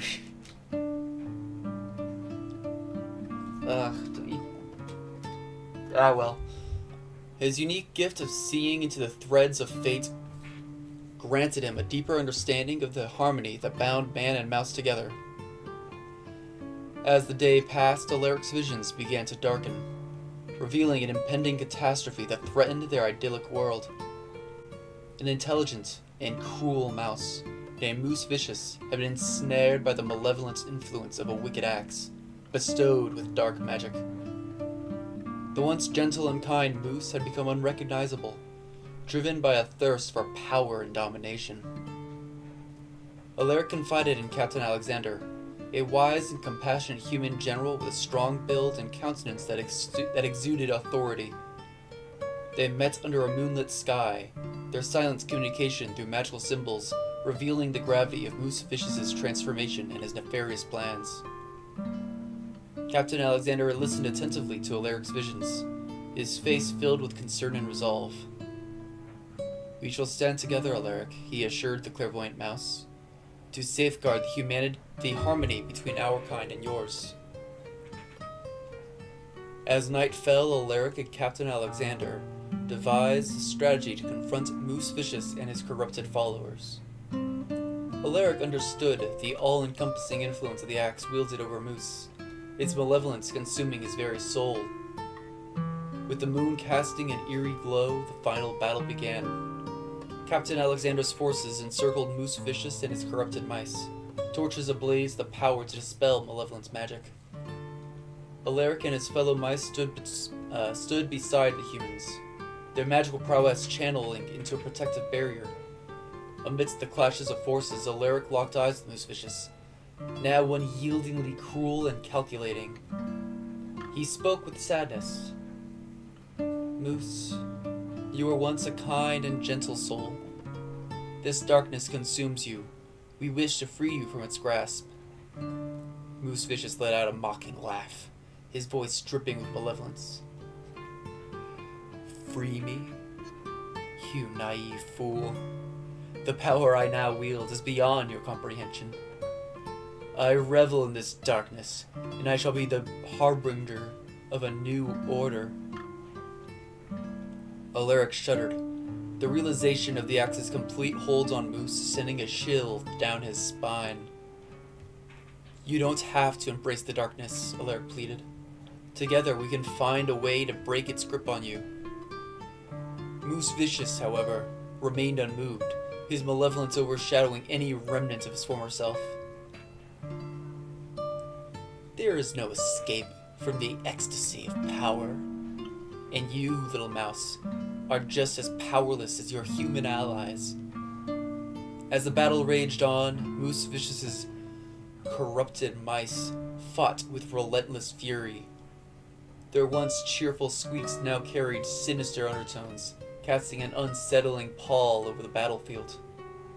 Captain Alexander's people fought valiantly, wielding their strength alongside Alaric and his magical allies. The harmony between man and mouse proved to be an unwavering force against the darkness. In the midst of the chaos, Alaric and Moose Vicious locked eyes once more. "Moose, remember the days when we lived in peace?" Alaric urged. "When your heart knew kindness and compassion? This darkness isn't your true self." Moose Vicious smirked, his eyes glinting with a madness that sent shivers through Alaric's tiny frame. "Kindness is a weakness," he hissed. "And in this new world I shall create, there is no room for weakness." As dawn broke, the battle reached its climax, with Moose Vicious unleashing the full might of the corrupted axe. But even in the face of darkness, Alaric stood his ground, empowered by the belief that the light of harmony and unity could still shine through. In a desperate act of bravery, Captain Alexander and his people charged forward, their might matching the ferocity of the corrupted mice. Alaric's magical prowess grew stronger, fueled by the determination to reclaim Moose Vicious from the abyss. But the darkness was relentless, and Moose Vicious's cruel laughter echoed through the battlefield. With every swing of his malevolent axe, the world quivered beneath the weight of his insidious ambitions. In a decisive moment, Captain Alexander summoned every ounce of strength, breaking through the defense of the corrupted mice. Alaric used his clairvoyant insight to pinpoint the axe's source of power. "Captain, strike there!" Alaric cried, his voice resonating with a potency that transcended his tiny form. Captain Alexander charged with unparalleled force, wielding his sword with unwavering resolve. The blade struck the axe's source, severing its malevolent connection to Moose Vicious. Great, it's another one where he gets saved. In that moment, the darkness that had consumed Moose began to wane, revealing the glimmer of his former self. His eyes, once hollowed with malevolence, flickered with a flicker of recognition. The grip of the axe loosened, and Moose Vicious's cruel laughter subsided. I was lost," Moose Vicious stammered, his once menacing voice now trembling with uncertainty. "You saved me?" Captain Alexander, still panting from the battle, extended a hand to Moose Vicious. "No one is beyond redemption," he said. We can find a way to heal the darkness that consumed you. Alaric stood by their side, his heart heavy with sorrow for the darkness Moosevicious had succumbed to. Yet, in the face of despair, he saw a glimmer of hope that perhaps the mouse he once knew could be saved. And so, in a world where darkness threatened to engulf both man and mouse, Alaric and Captain Alexander stood united in their resolve to safeguard the harmony between their kind. As the sun rose, casting its golden rays over the battlefield, they embarked on a journey of redemption, knowing the fight against darkness would never truly end. The story became a timeless reminder that even in the face of malevolence, the power of unity and compassion could triumph, offering hope even in the darkest of times. The tale of Alaric, Captain Alexander, the malevolent influence of Moosevicious' acts resonated through the ages, a testament to the strength of harmony, even amidst dark undertones. Okay. This is very close to what I am looking for. Just make a few changes.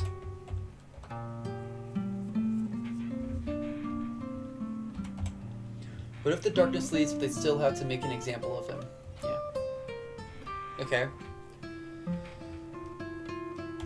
Moose cannot be saved from the darkness, even if the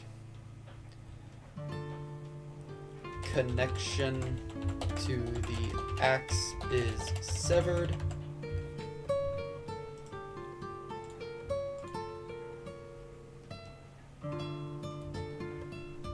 Moose cannot be redeemed.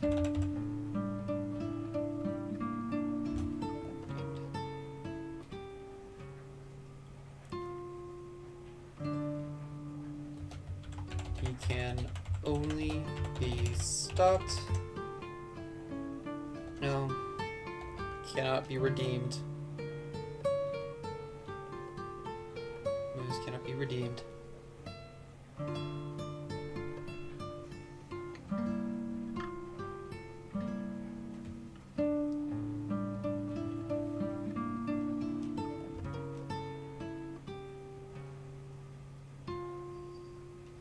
I don't know how else to word it. 2. Change the clairvoyant mouse's name. Moses, that's not right. Mouse's name.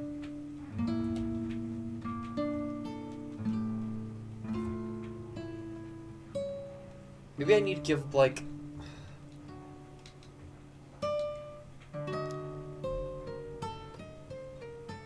I don't know. Just change its name.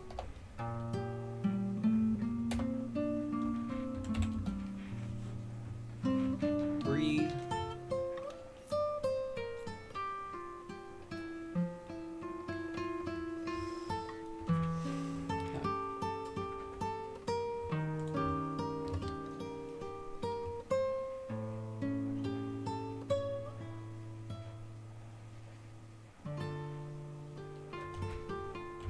His darkness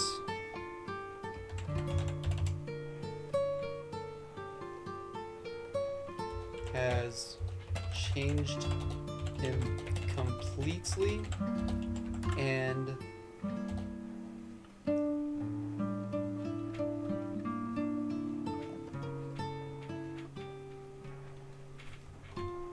it's just the darkness has changed him completely and permanently. Okay.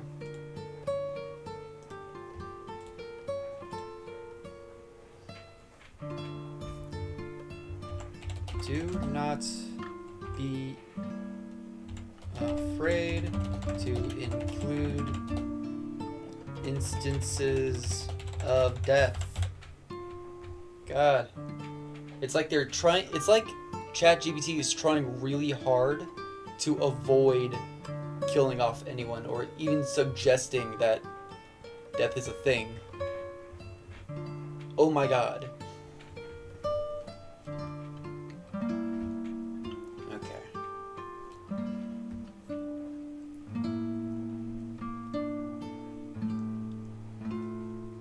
What's his name? Do not be afraid to include instances of death.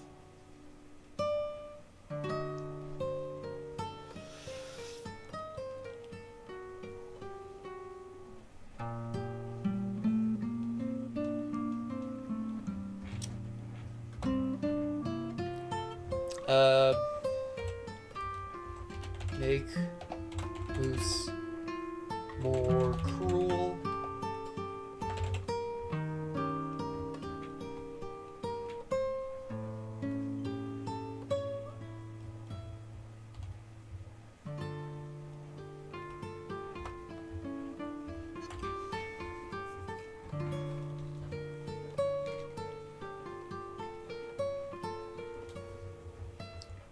The story should have a bittersweet ending.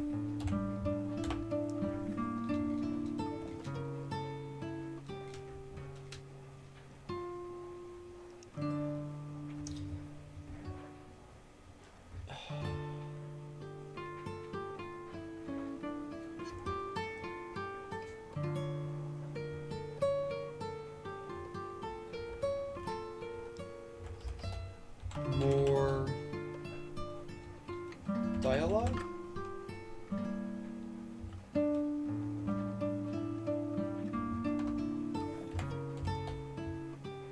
Longer story. The longer you make the story, the more detail it'll have. The slower it's going to take it. So I think it's just gonna, if you keep making it longer, it's gonna just improve more and more. So let's see.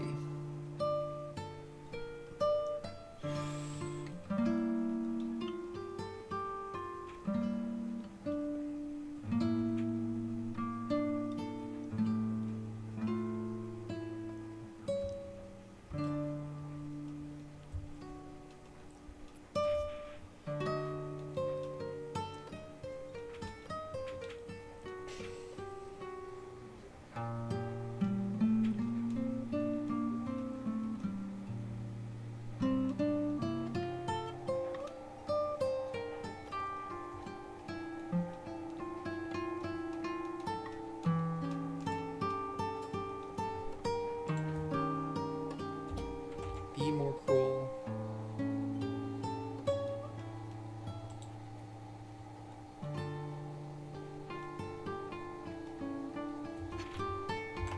Moose wishes to cause suffering. There we go. That should really emphasize that point. Just the ending. Right to include instances of death.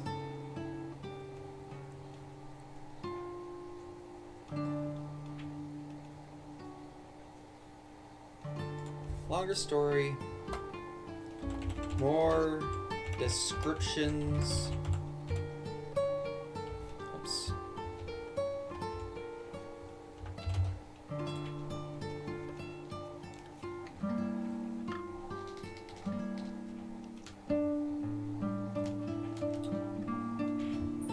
That's true.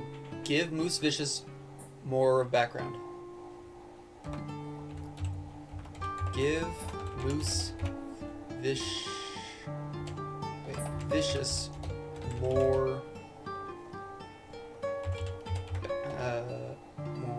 background.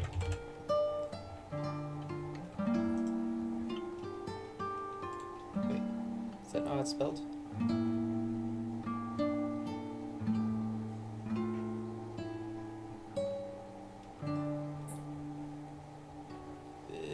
Oh, I'm missing an I. Backstory would be a better way of wording that, you're right. Backstory.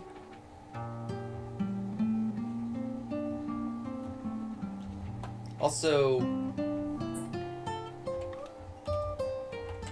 give Captain Alexander more backstory.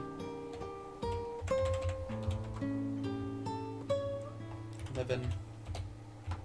Give the clairvoyant mouse more backstory.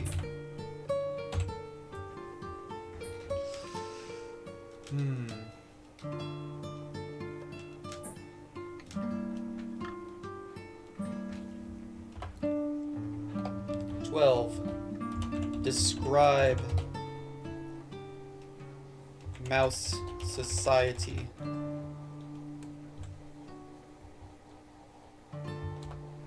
13. Give examples of mouse society and human society coexisting despite their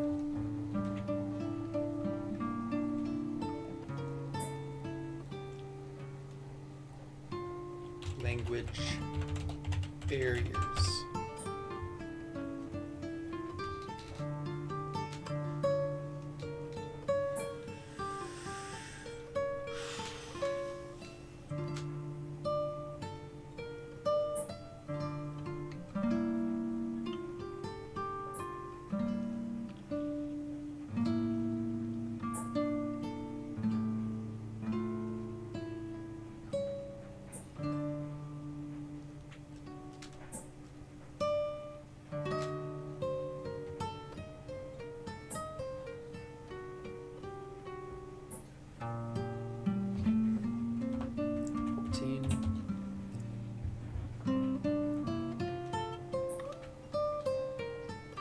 I want there to be like more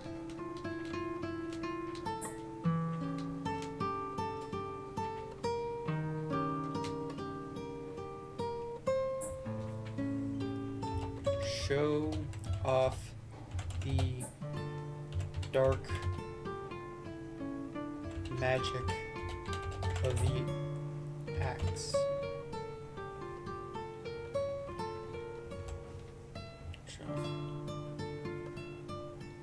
Or include more descriptions of the dark magic of the axe being used.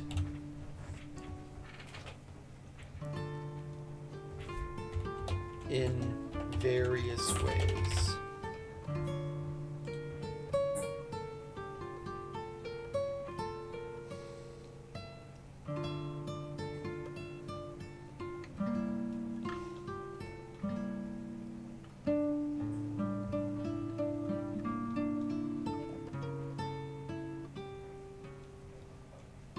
Okay. Let's go.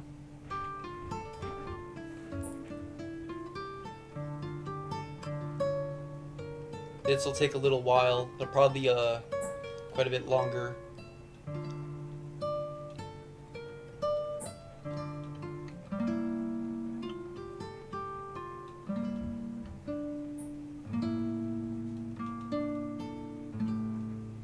Continue generating.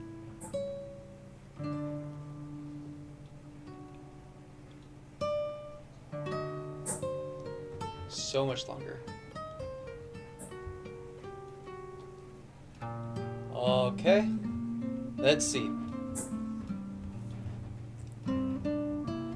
Eldrick is a nice name.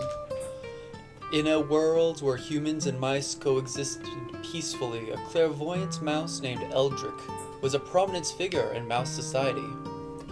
His unique gifts of seeing to the threads of fates granted him a deeper understanding of the harmony that bound man and mouse together. As the days passed, Eldrick's visions began to darken, revealing an impending catastrophe that threatened their idyllic world. An intelligent and cruel mouse, named Moose Vicious, had been ensnared by the malevolent influence of a wicked axe bestowed with dark magic. The once gentle and kind Moose had become unrecognizable, driven by a thirst for power and a desire to cause suffering. Uldrick, with fur as gray as the twilight sky and eyes that sparkled with ancient wisdom, took it upon himself to understand the darkness that had claimed Moose. He delved into the history of the axe, discovered it had once been a powerful artifact used for good. But over time, the malevolent energy had seeped into its core, tainting it with insidious intent. That's cool. Moose Vicious, once known for his compassionate and gentle nature, now reveled in the malevolence that coursed through his veins. His fur had darkened, mirroring the shadows that consumed his heart. He commanded the corrupted mice with an iron fist, and the once cheerful squeaks of his followers had transformed into twisted cries of loyalty to their newfound malevolent leader. Amidst the dark clouds gathering over the world, Eldrick sought solace in the company of Captain Alexander, a human general with a heart that matched the compassion of Eldrick's own.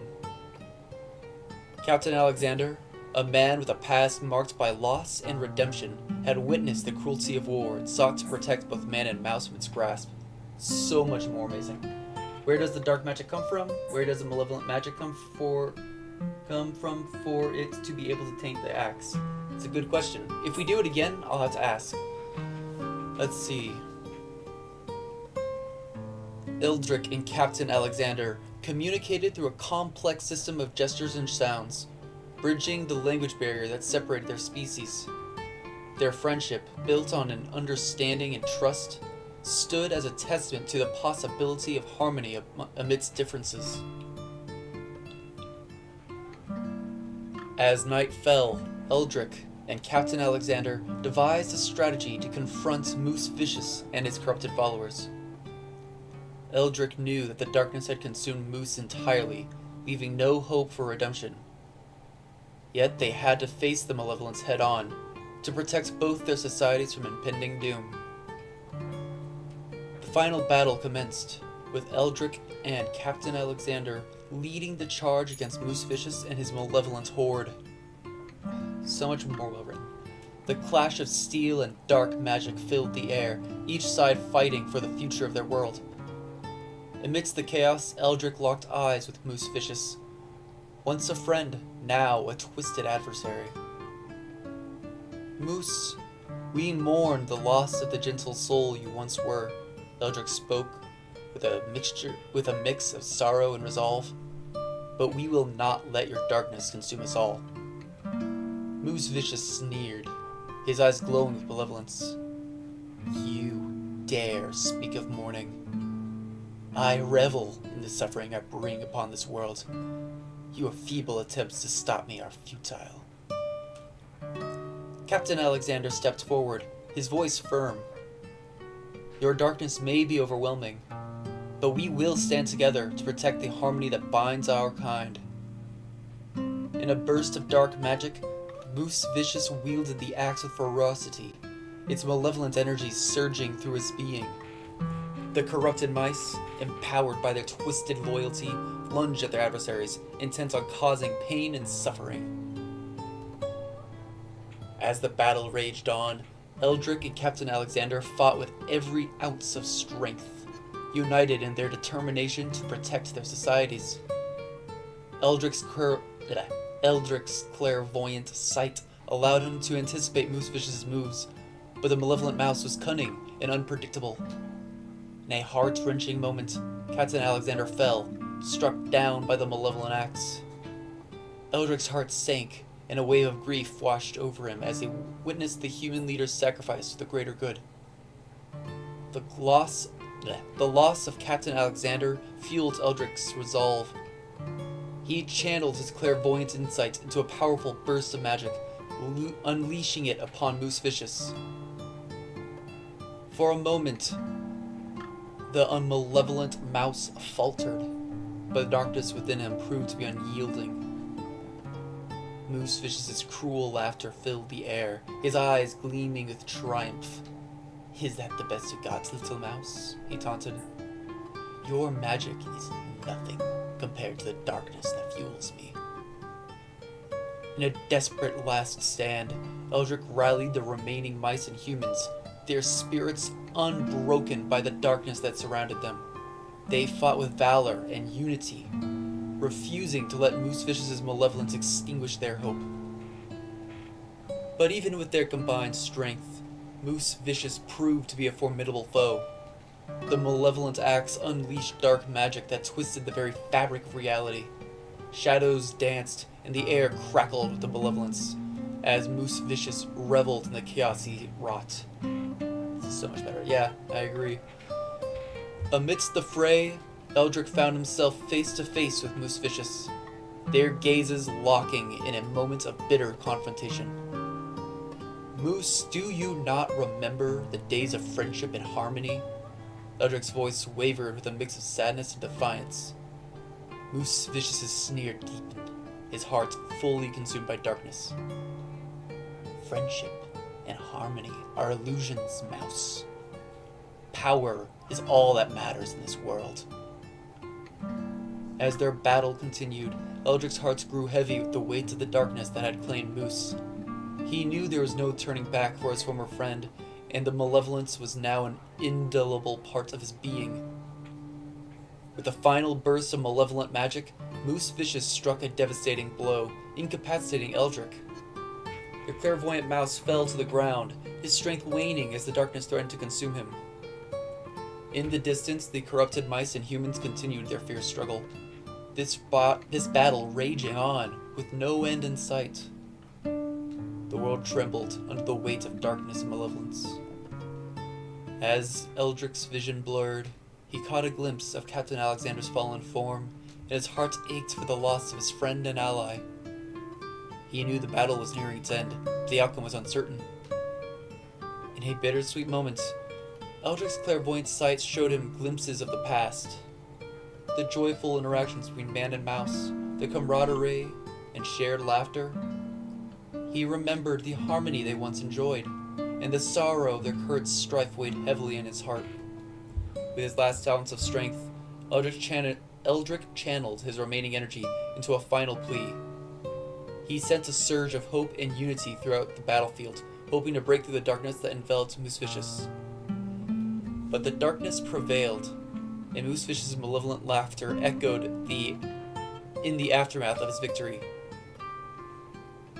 Eldrick's vision dimmed, and the world faded in darkness. In the end, the battle between man and mouse against the malevolence of Moose Vicious left both societies scarred and changed forever. Eldrick's sacrifice and Captain Alexander's bravery stood as testaments to the power of unity and compassion, but the darkness had left its indelible mark. Despite their losses, man and mouse found solace in their memories of harmony and friendship. They stood together, united in the face of adversity, determined to preserve the harmony that once defined their world. As their days turned into weeks and the weeks into months, Eldrick's sacrifices was commemorated by both societies, a reminder that even in the face of darkness, hope and unity could prevail. And so, in a world forever changed by darkness and loss, man and mouse lived on, their hearts heavy in the weight of bittersweet memories. Yet amidst the shadows, the embers of hope continued to burn, a testament to the enduring spirit of harmony between their kind, even as they grappled with the darkness that threatened to consume them.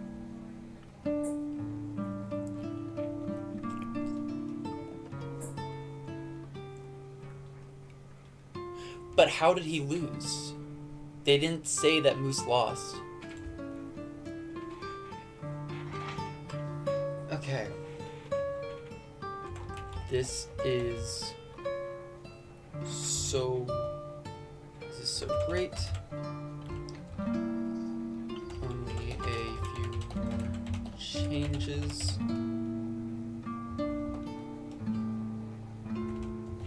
Okay, so that point you brought is actually good. So, yeah, that's actually really good. So, if the dark magic in the axe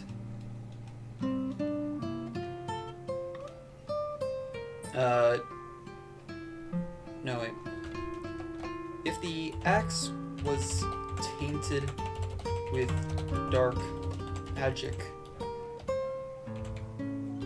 where did the magic come from?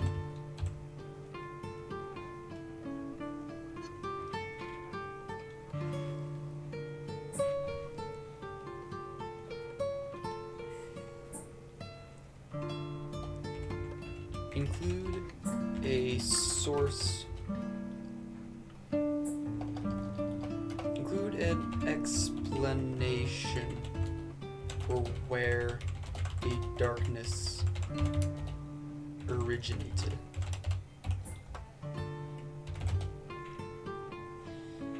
Two.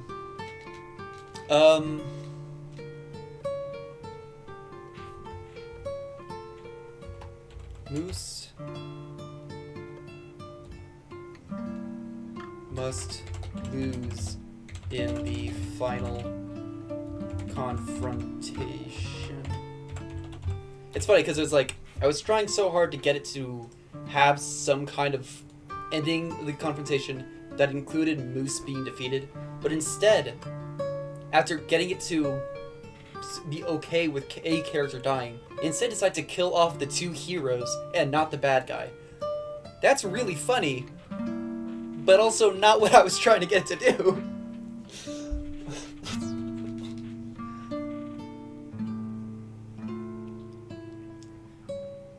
Confrontation.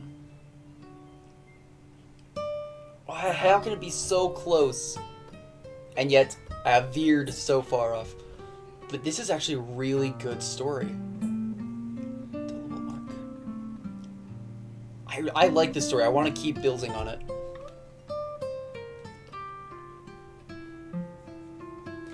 Let's see.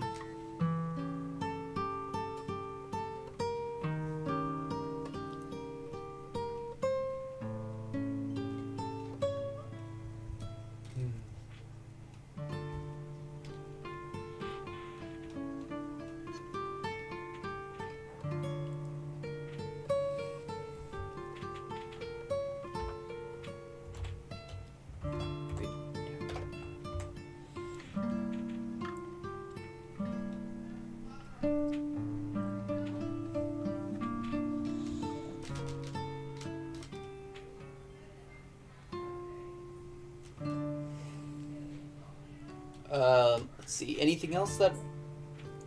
Is there anything else that we should do?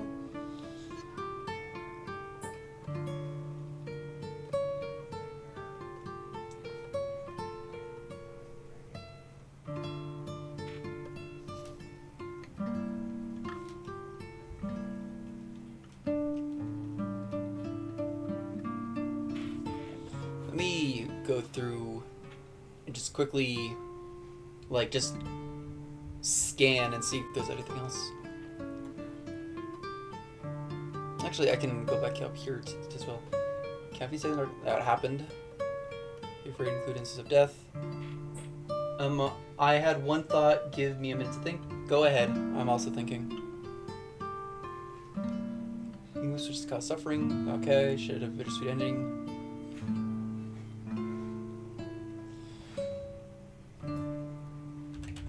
The story longer. I think I'm just gonna keep every time that I have to redo this one, I'm gonna include that so they can make room for the additions as opposed to removing anything. Story longer.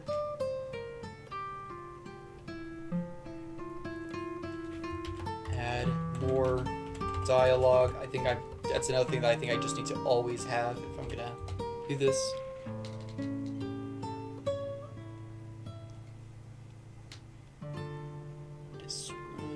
Society.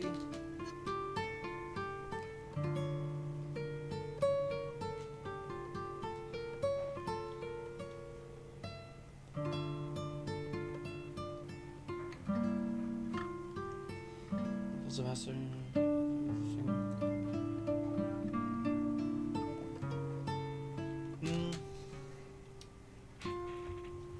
Okay, the first one.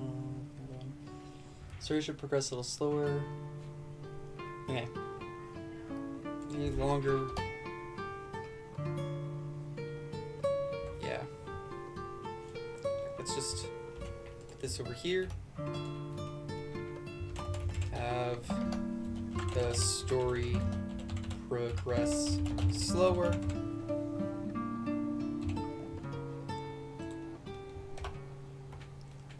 Six.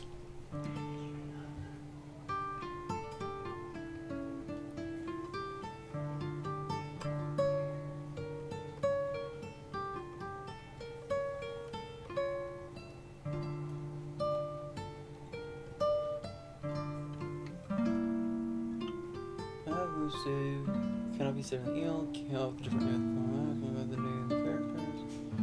In discussions, the corrupted mice have more interactions between characters, including dialogue.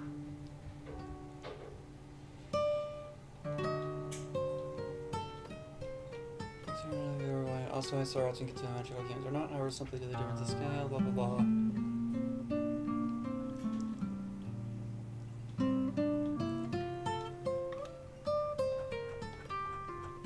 Okay.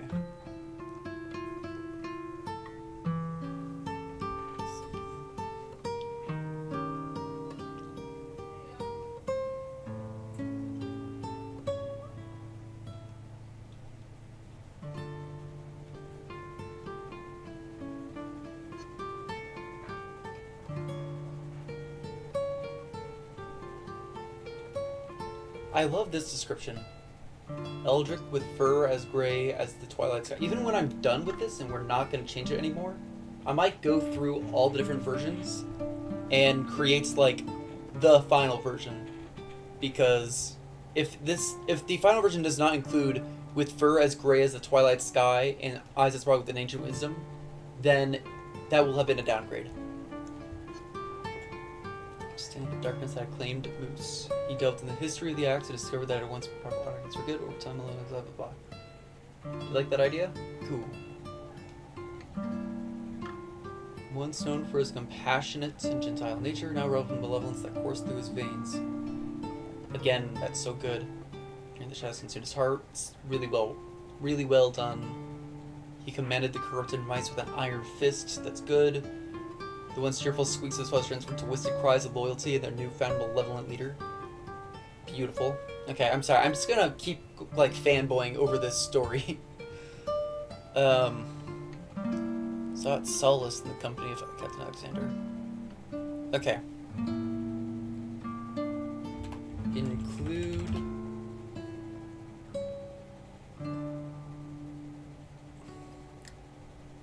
a scene where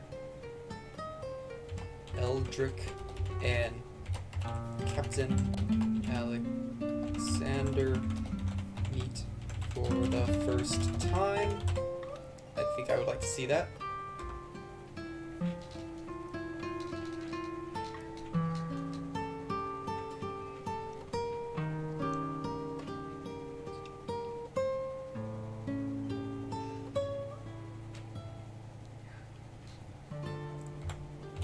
Expand on Alexander's backstory.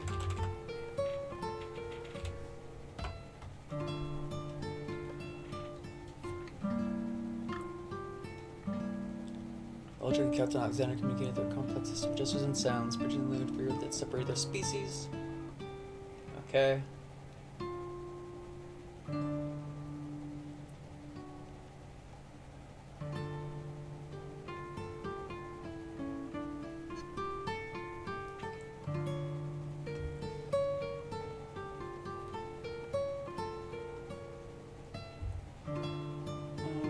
Eldrick Captain Alexander leading the charge against the suspicious malevolent horde. Beautifully written. The clash of steel and dark magic filled the air, each side fighting for the future of their world. Okay, amidst the chaos, Eldrick locked eyes and was vicious, once a friend, now a twisted adversary. Moose, we mourn the lost gentle soul you once were. Eldrick spoke with a mix of sorrow and himself. The main reason why I didn't want to do this in first person is because it would be cool to have more scenes.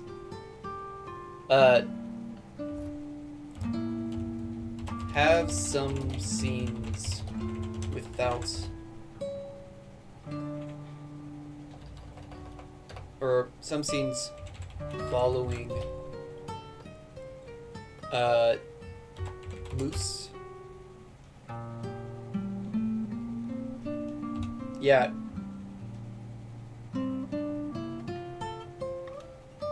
Moose and his evil,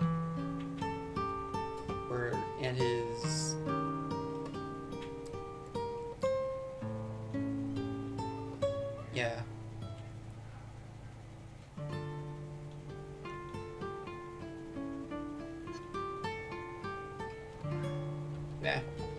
following Moose.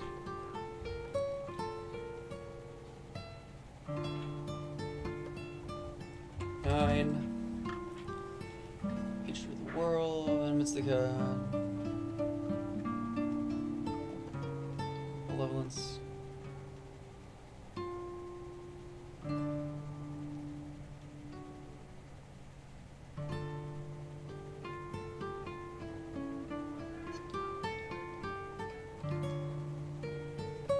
Captain Alexander father against their strength. In a heart-wrenching moment, he fell, so I got a relax. Fueled Eldrick's resolve.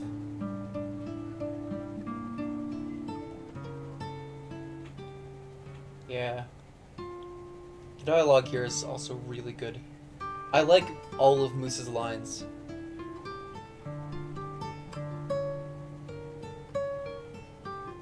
Moose.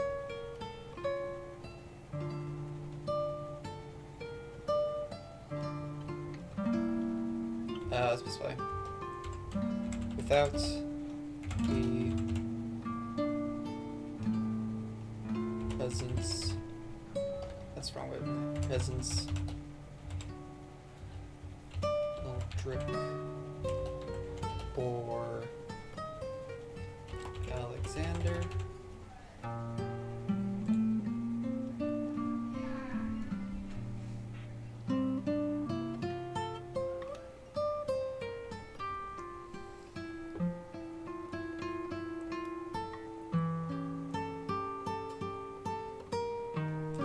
Locking in a moment of bitter confrontation. Do you not remember the days you rented in harmony? Sneer deep into his heart, fully consumed by darkness.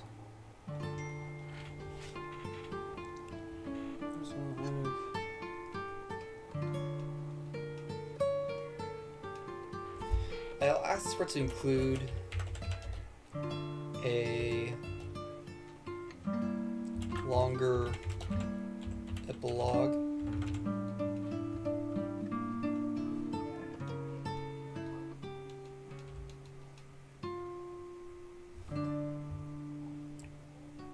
Just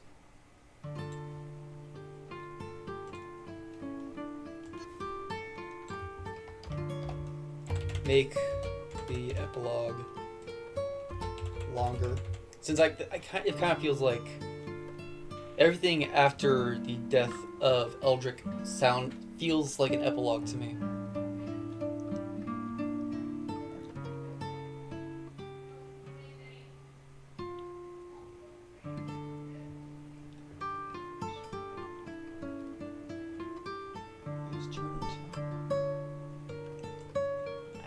Change it from Moose must lose to just have Moose lose, or be defeated, rather. Be defeated in the final confrontation.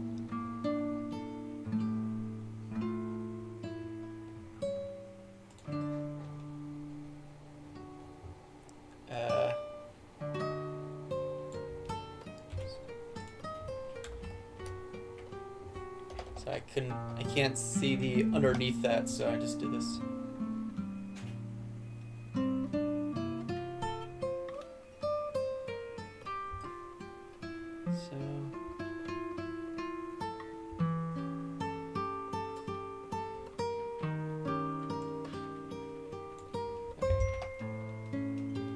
what for? Chained by darkness, lost, but lived on their hopes. The shadow of the embers of hope continued to burn. This was the enduring spirit of harmony between the kind, even as they grapple with darkness that threatened to consume them. Okay, that's how that ends. Anything else? Any other ideas?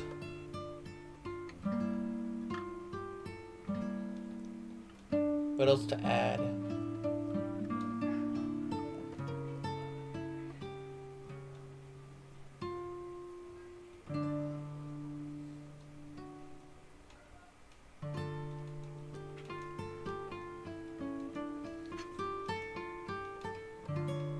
If so, send it in the chat. Either way, I think I'm going to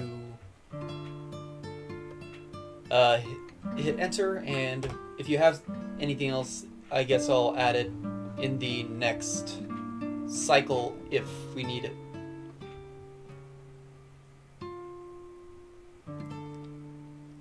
gonna need to click continue generating once it runs out of that first space, since I have a feeling it's gonna take a while.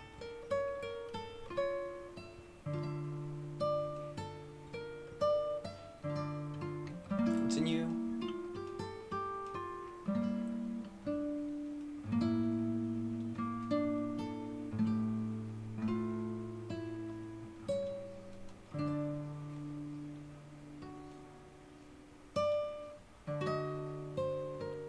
Okay.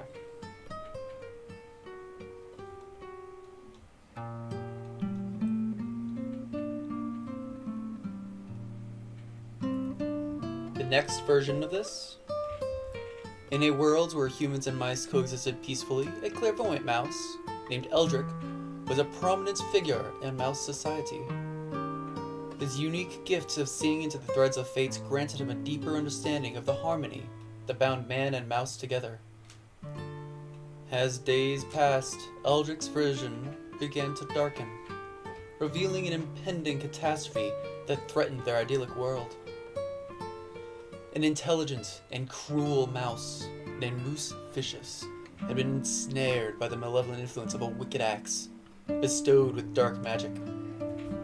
The once gentle and kind moose had become unrecognizable, driven by a thirst for power and a desire to cause suffering. Eldrick, with fur as gray as the twilight sky and eyes that sparkled with ancient wisdom, took it upon himself to understand the darkness that claimed Moose. He delved into the history of the axe, discovered it had once been a powerful artifact used for good, but over time, the malevolent energy had seeped to its core, tainting it with insidious intent. The darkness that had tainted the axe originated from a long-forgotten age, an era of greed and corruption, when a malevolent sorcerer sought to subjugate all living beings under his rule. In his twisted pursuit of power, he infused the axe with dark magic, intending to bend it to his malevolent will. However, the sorcerer's ambitions led to his own destruction, and the axe was lost to time, its malevolent magic dormant until Moose Vicious stumbled upon it.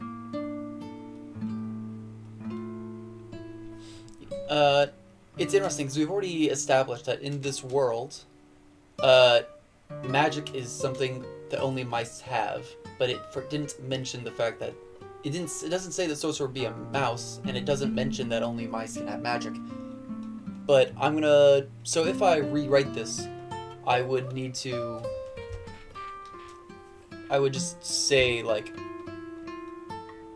something like I just mentioned it. However, this was his own destruction. The axe was lost to time, so the magic dormant until Moose Vicious stumbled upon it. Moose Vicious, once known for his compassionate and gentle nature, now reveled in the malevolence that coursed through his veins. His fur had darkened, mirroring the shadows that consumed his heart.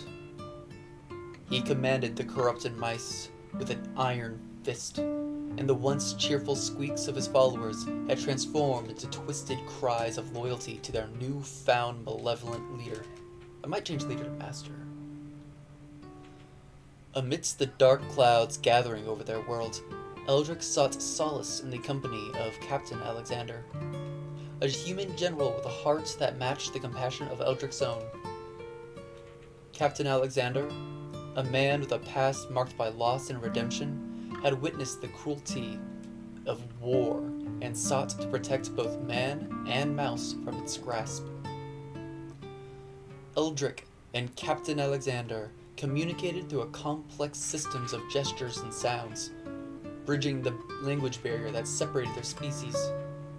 Their friendship, built on understanding and trust, stood as a testament to the possibility of harmony amidst differences.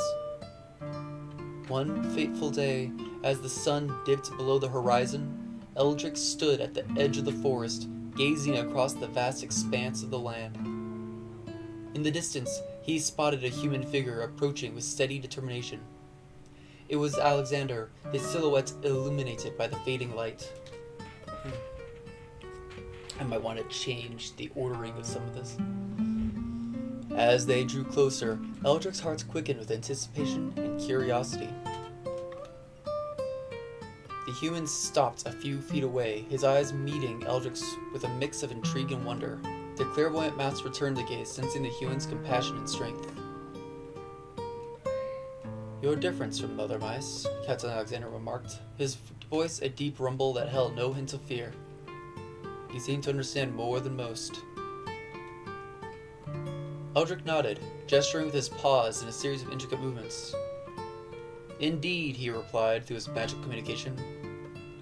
"My gift allows me to see beyond the surface of things." Captain Alexander's face lit up with curiosity, and he extended a hand, introducing himself.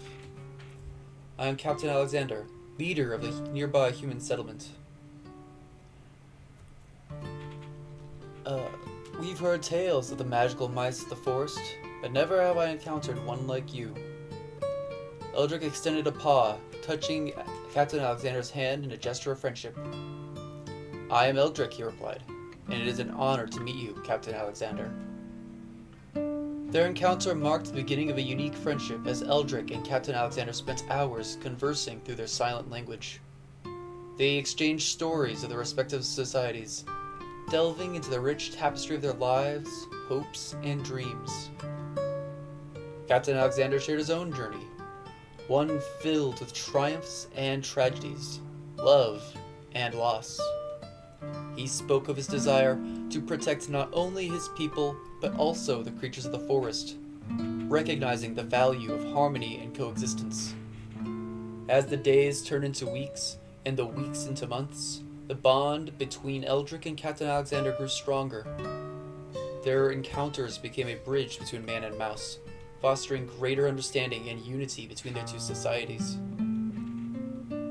Meanwhile, in the depths of the forest, Moosevicious' malevolent ambitions grew stronger with each passing day. The corrupted mice scoured the land, causing suffering and chaos wherever they went. Moose reveled in the torment he brought upon others, feeding off the fear and pain he instilled. Eldrick and Captain Alexander's encounters with Moose were rare, as the malevolent mouse preferred to operate from the shadows. His cruelty knew no bounds, and he reveled in devising ever more sinister schemes to sow discord between man and mouse. Already that's a lot better, because now it's not just, oh, there's a battle, it's now there's actually a bit more conflict between the two sides. The malevolent axe became a vessel for his dark desires, and he wielded its magic with brutal efficiency. Shadows danced at his command, and malevolent energy crackled in the air, leaving a trail of destruction in his wake. In the final confrontation, Eldrick and Captain Alexander mustered all their strength and courage to face Moosevicious and his corrupted horde. The battlefield was bathed in the moon's ethereal light, and the clash of forces reverberated through the night air. Eldrick and Alexander fought with every ounce of their strength, united in their determination to protect their societies from Moose's malevolence. The clairvoyant mouse used his gift to anticipate Moose's moves, while Captain Alexander relied on his military training and unwavering resolve. In a heart-wrenching moment, Captain Alexander fell, struck down by the malevolent axe. Eldrick's heart sank, and a wave of grief washed over him as he witnessed the human leader's sacrifice for the greater good. Eldrick's vision blurred as he continued to fight, his strength waning. He knew that the battle was nearing its end, but the outcome was uncertain. Despite their losses, Eldrick and the remaining mice and humans fought with valor, refusing to let Moosevicious' malevolence extinguish their hope. With a final burst of malevolent magic, Moosevicious struck a devastating blow, incapacitating Eldrick. The clairvoyant mouse fell to the ground, his strength waning as darkness threatened to consume him. They got rid of a lot of the dialogue. But as Eldrick's vision dimmed, the battlefield erupted in a blaze of brilliant light. Captain Alexander, injured but not defeated, rallied his remaining forces, their spirits unbroken by the darkness that surrounded them. In a desperate last stand, Captain Alexander, the remaining mice and humans, unleashed a powerful surge of magic and strength, overwhelming Moosevicious and his corrupted followers. The malevolent axe was severed from Moose's grasp, its dark magic dissipating to the air. Moose Vicious, however, proved to be a formidable adversary to the very end. With malevolent laughter, he taunted, "You think you can defeat me? I am the embodiment of darkness." But as the light of unity and compassion enveloped him, Moose's malevolence began to wane. The darkness that had claimed his heart for so long was finally loosening its grip. In a bittersweet moment, Eldrick and Captain Alexander watched as Moose Vicious's malevolence subsided. Once, Cruel and Twisted Mouse blinked with confusion as if waking from a long and It went back to having Moose be saved. Why? "Moose?" Eldrick whispered, his heart heavy with sorrow and hope. "Do you remember now? The days of friendship and harmony?" Moose Vicious hesitated, his eyes flickering and with fleeting glimpses of his former self. I remember," he stammered. "The darkness, it clouded my mind. I couldn't see." Captain Alexander stepped forward, his voice firm yet filled with compassion. "We can help you find your way back. You don't need to be consumed by darkness any longer." In that moment, Moose Vicious's eyes brimmed with tears, the weight of his malevolence and the pain he had caused others watching over him. He fell to his knees, the malevolent axe lying discarded on the ground. I am sorry," Moose choked, his voice filled with regret and remorse. "I was lost. I caused so much suffering."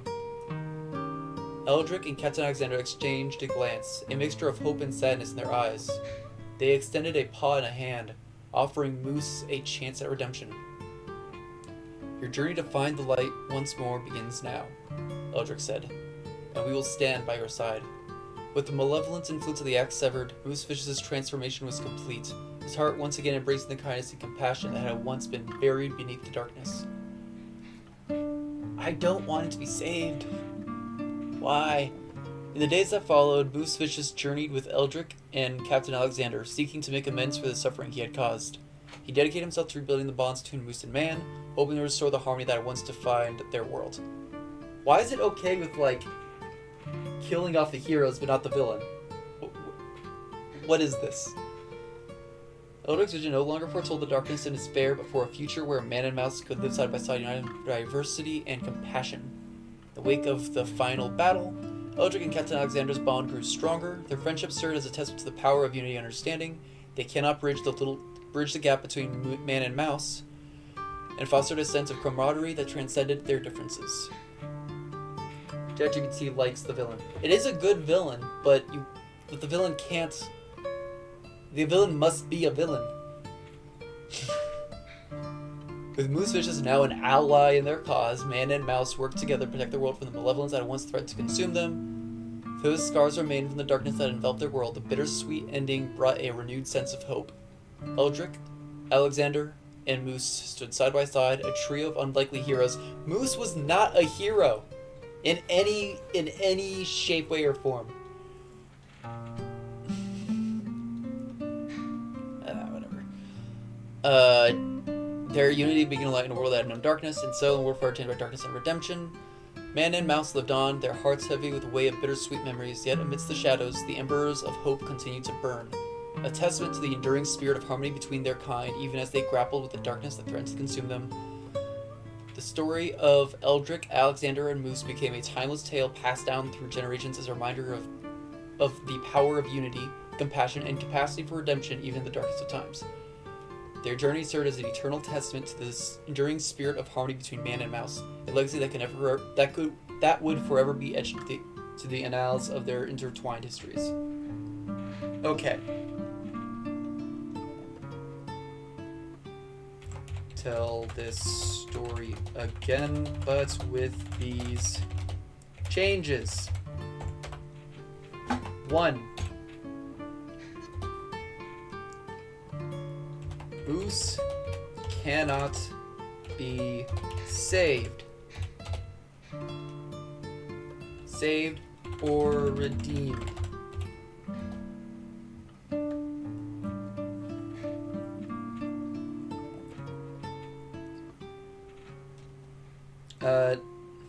No, I'm just gonna straight up say, have Moose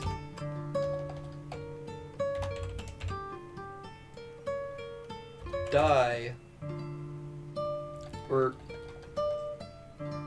have the heroes win by having Moose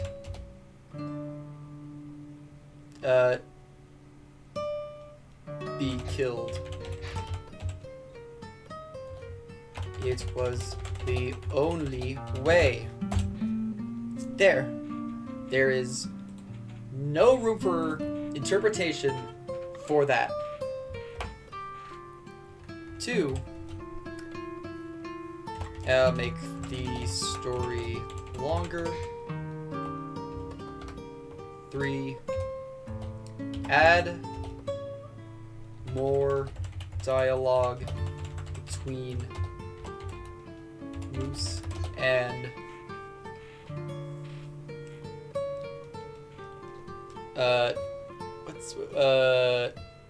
Eldrick in the final battle. Moose will be cruel with his words. Cruel with his word. Or will be taunting and cruel.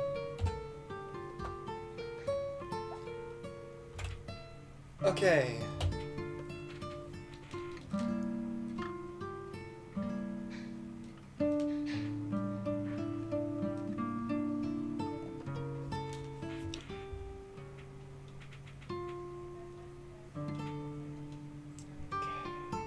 Here. Conversation makes the story longer. Add more dialogue.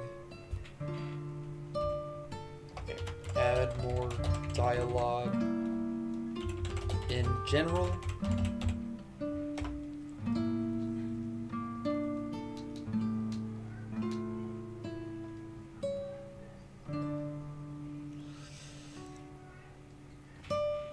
Expand on Alexander's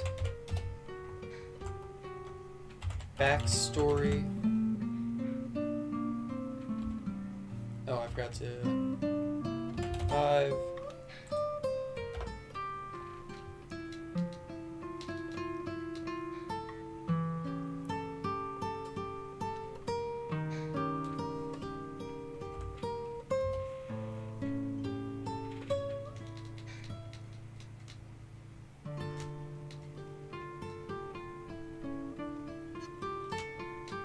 Okay.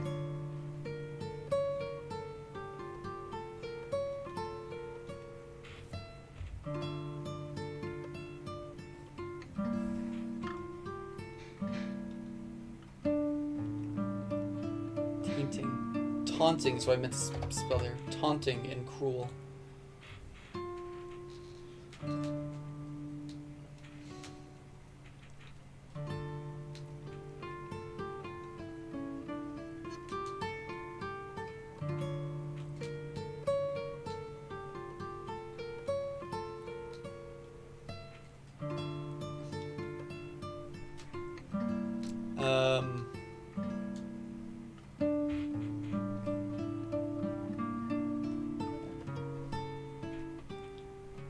I wanted to like give more descriptions of the battle. Make the story longer. Battle with more scenes.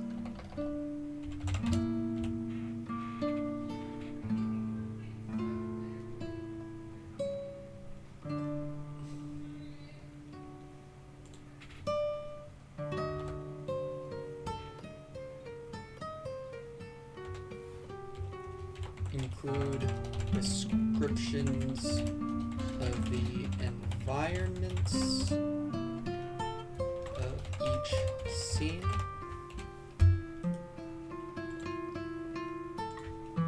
Let's see.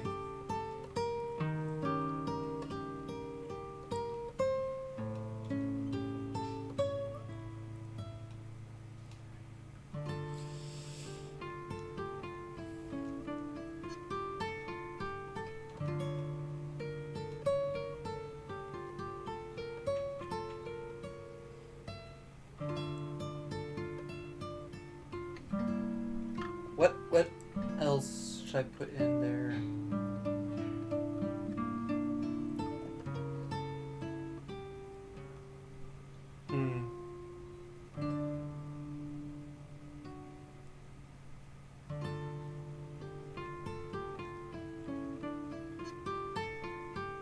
Let's see. Vision to darken, blah blah blah.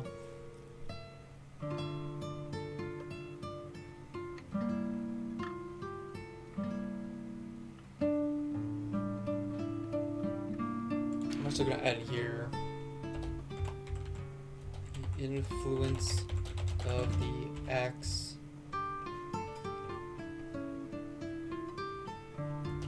cannot be severed.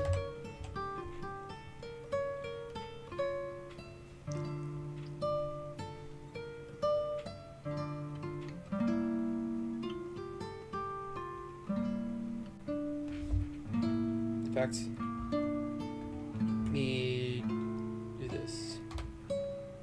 I'm just gonna replace all these numbers.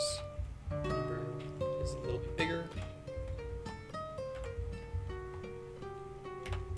There. That's the only way. Make the story longer with more scenes. Add more dialogue between Moose and Eldrick in the final battle. Moose will be taunting and cruel. Add more dialogue in general. Expand on Alexander's backstory. Give more description of the battle. Include descriptions of the environments of each scene.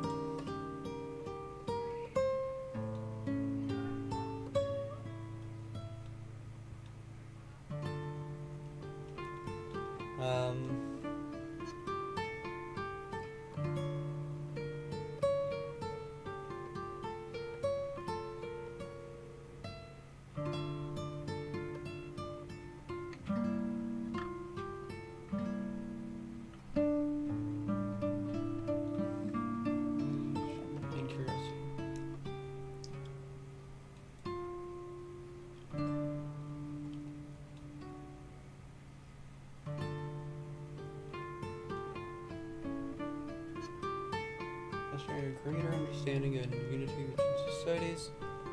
Meanwhile, in the depths of the forest, his malevolent visions grew stronger with each passing day. On the land, we want. Yeah. 9. Be more specific.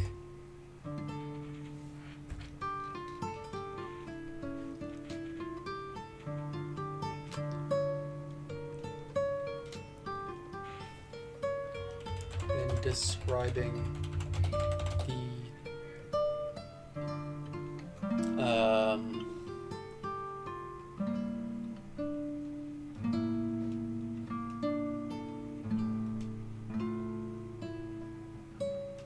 describing Moose's evil activity. Yeah, that's not really a great way of wording that. Evil describing.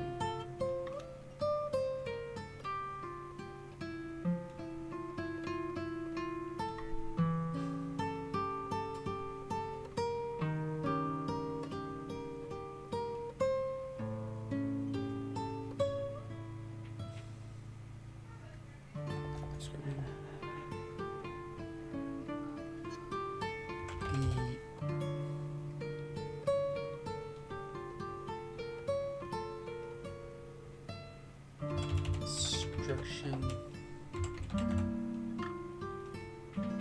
caused by Moose, or the destruction and chaos caused by Moose.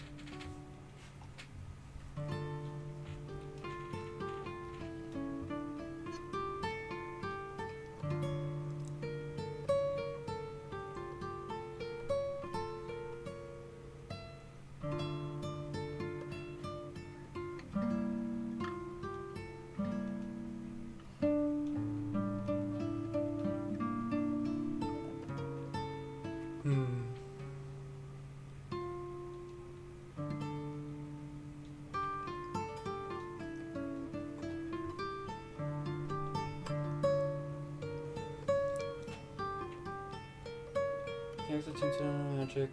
Was defeated in confrontation.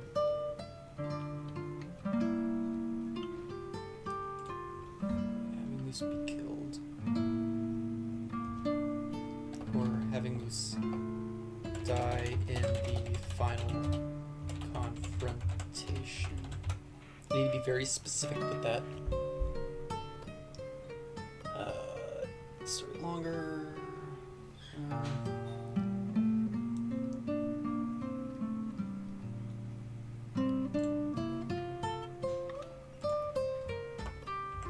Give Moose more dialogue specifically because Moose has the better lines already.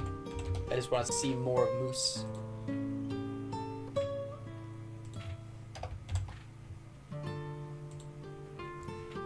Dialogue.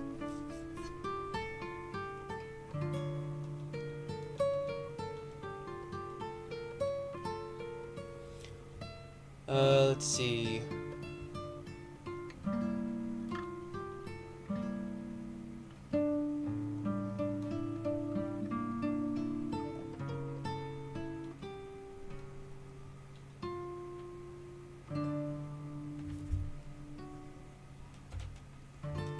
Emphasize his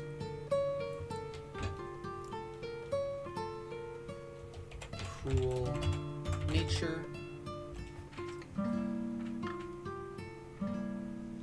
Says his cruel nature. Let's see. Log, more descriptions. Backstory, mass society, barriers.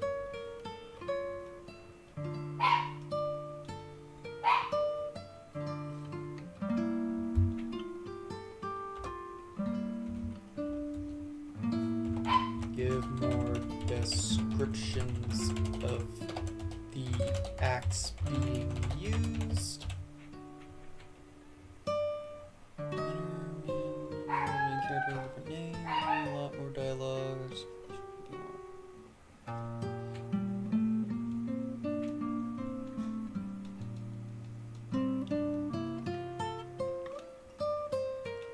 Some dark undertones. Okay.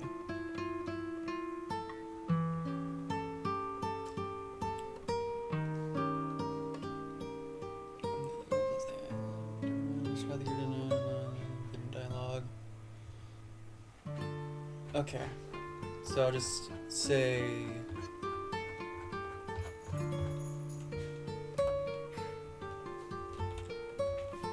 this is a dark story with a bittersweet ending in which the good guys win, but at a cost.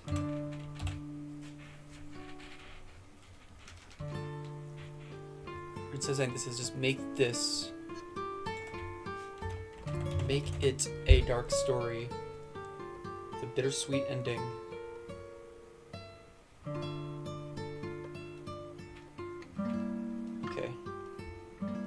A dark story with light-hearted moments and a bittersweet ending, which the good guys. Bittersweet ending in which the good guys. Okay. Alright, with light-hearted moments, and then I'll make this be a separate one. 13. Have a bittersweet ending in which the good guys win, but at a cost.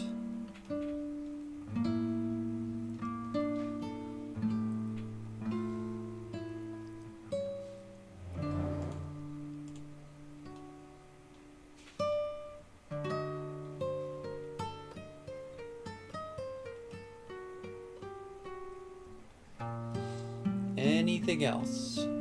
Anything that anyone can think of?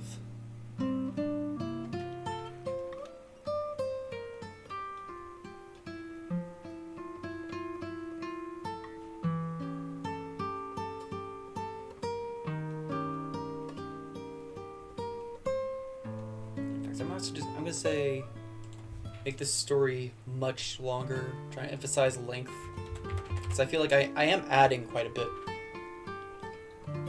with more scenes. Add more cruel. Just put it through? Okay. Fine.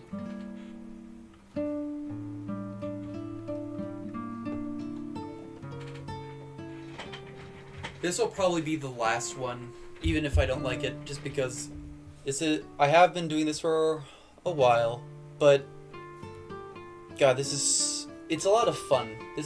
I am very much so enjoying this.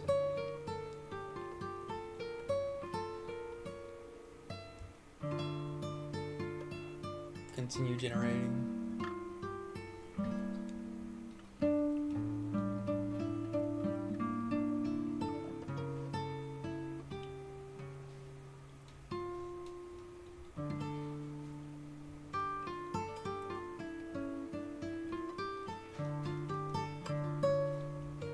I'm very excited for this. I am. I love this. This is amazing.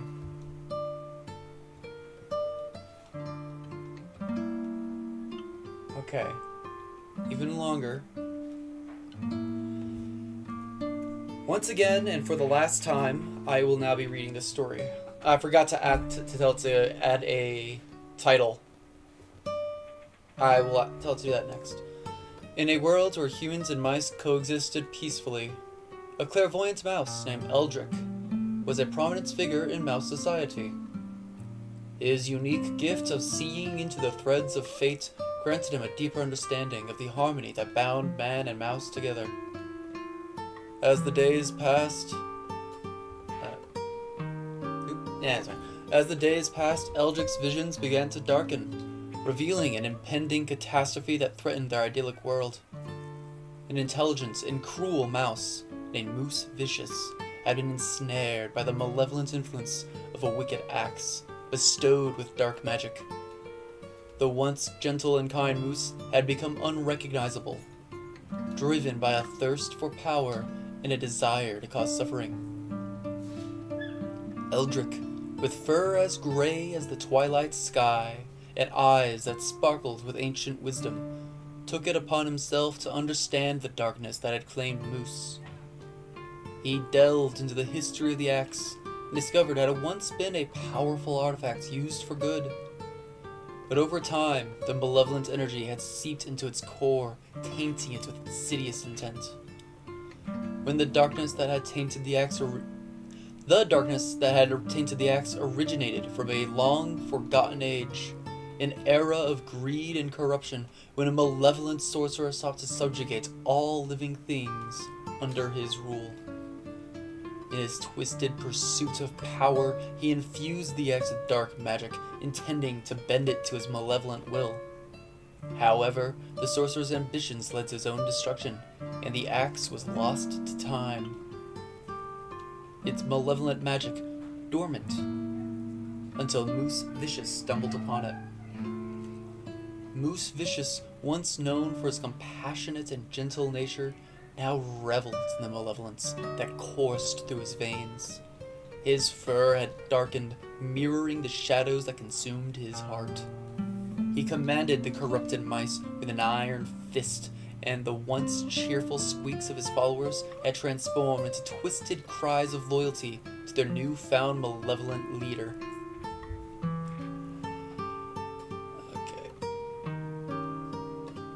Amidst the dark clouds gathering over their world, Eldrick sought solace in the company of Captain Alexander, a human general with a heart that matched the compassion of Eldrick's own. Alexander, a man with a past marked by loss and redemption, had witnessed the cruelty of war and sought to protect both man and mouse from its grasp. The two communicated through a complex system of gestures and sounds, bridging the language barrier that separated their species. Their friendship, built on understanding and trust, stood as a testament to the possibility of harmony amidst differences. Those two paragraphs should be a little bit later, but oh well. One fateful day, as the sun dipped below the horizon, Eldrick stood at the edge of the forest, gazing across the vast expanse of land. In the distance he spotted a human figure, approaching with steady determination. It was Captain Alexander, his silhouette illuminated by the fading light. As they drew closer, Eldrick's heart quickened with anticipation and curiosity. The human stopped a few feet away, his eyes meeting Eldrick's with a mix of intrigue and wonder. The clairvoyant mouse returned the gaze, sensing the human's compassion and strength. "You were different from other mice," Captain Alexander remarked, his voice a deep rumble that held no hint of fear. "You seem to understand more than most." Eldrick nodded, gesturing with his paws in a series of intricate movements. "Indeed," he replied through his magical communication. "My gift allows me to see beyond the surface of things." Captain Alexander's face lit up with curiosity, and he extended a hand, introducing himself. "I am Captain Alexander, leader of the human settlement nearby. We have heard tales of the magical mice of the forest, but never have I encountered one like you." Eldrick extended a paw, touching Alexander's hand in a gesture of friendship. "I am Eldrick," he replied, "and it is an honor to meet you, Captain Alexander." This encounter marked the beginning of a unique friendship, as Eldrick and Captain Alexander spent hours conversing through the silent language. They exchanged stories of their respective societies, delving into the rich tapestry of their lives, hopes, and dreams. Captain Alexander shared his own journey, one filled with triumph and tragedy, love and loss. He spoke of his desire to protect not only his own people, but also the creatures of the forest, recognizing the value of harmony and coexistence. As the days turned into weeks, and the weeks into months, the bond between Eldrick and Captain Alexander grew stronger. Their encounters became a bridge between man and mouse, fostering a great understanding and unity between their two societies.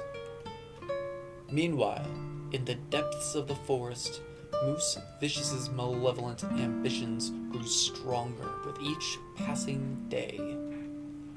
The corrupted mice scoured the land, causing suffering and chaos wherever they went. Moose reveled in the torment he brought upon others, feeding off the fear and pain he instilled. Eldrick and Alexander's encounters with Moose were rare, as a malevolent mouse preferred to operate from the shadows. His cruelty knew no bounds, and he reveled in devising ever more sinister schemes to sow discord between man and mouse. The malevolent axe became a vessel for his dark desire, and he wielded its magic with brutal efficiency. Shadows danced at his command, and malevolent energy cracked in the air, leaving a trail of destruction in his wake. One gloomy morning, as the sky hung heavy with rain clouds, Moose Vicious led his corrupted horde towards a peaceful village, where both man and mouse had lived harmonious for generations. As they advanced, darkness seemed to seep into every corner, consuming the very essence of life. The once vibrant village now lay in ruins, the buildings charred and broken. The corrupted mice and humans wreaked havoc, their malevolence spreading like a plague. Eldrick and Alexander watched from a hidden vantage point, their hearts heavy with sorrow and determination. "We must stop this madness," Captain Alexander whispered, his eyes glinting with resolve.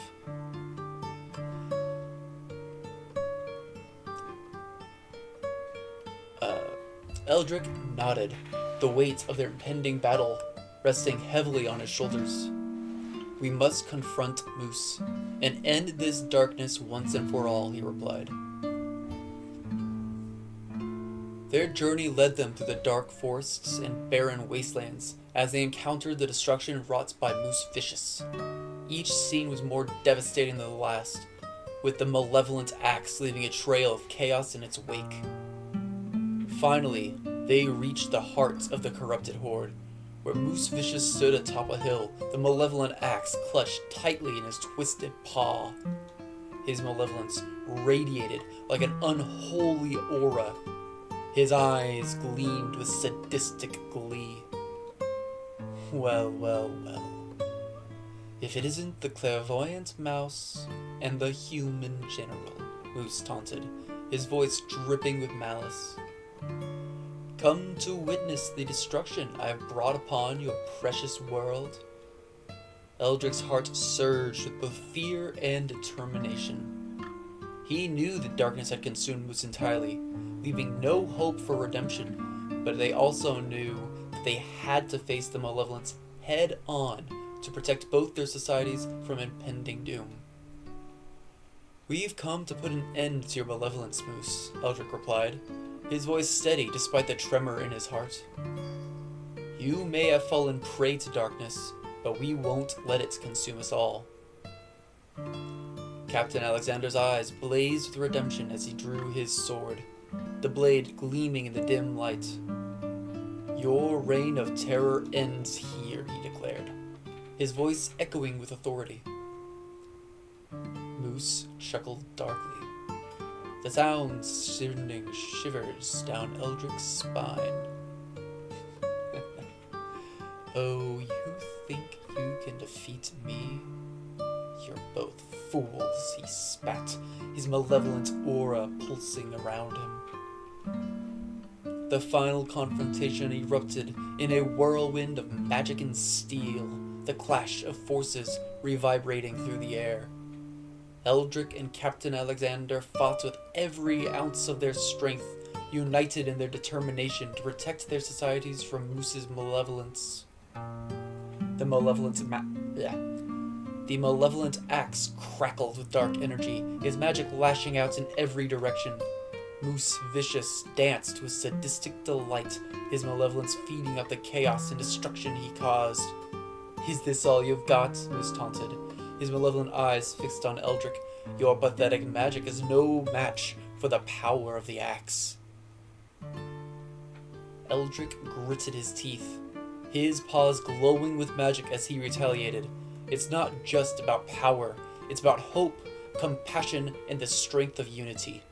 As the battle raged on, Moose Vicious's cruelty knew no bounds. He taunted Eldric with every strike, savoring the fear he instilled in the clairvoyant mouse. You're nothing but a weak little mouse, Moose sneered, slashing at Eldric with the malevolent axe. Your visions couldn't save you from this fate. Eldric dodged the attack, his heart pounding in his chest. He refused to let Moose's taunts break him, drawing strength from the memory of their once harmonious world. Amidst the chaos, Captain Alexander fought valiantly. His sword clashed against the malevolent axe with a resounding clang. He stood as a beacon of hope, refusing to let Moose's malevolence consume him.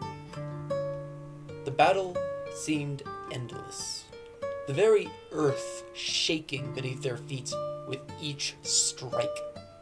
Eldric's vision blurred with exhaustion, and his heart ached for the loss and destruction caused by Moose's malevolence.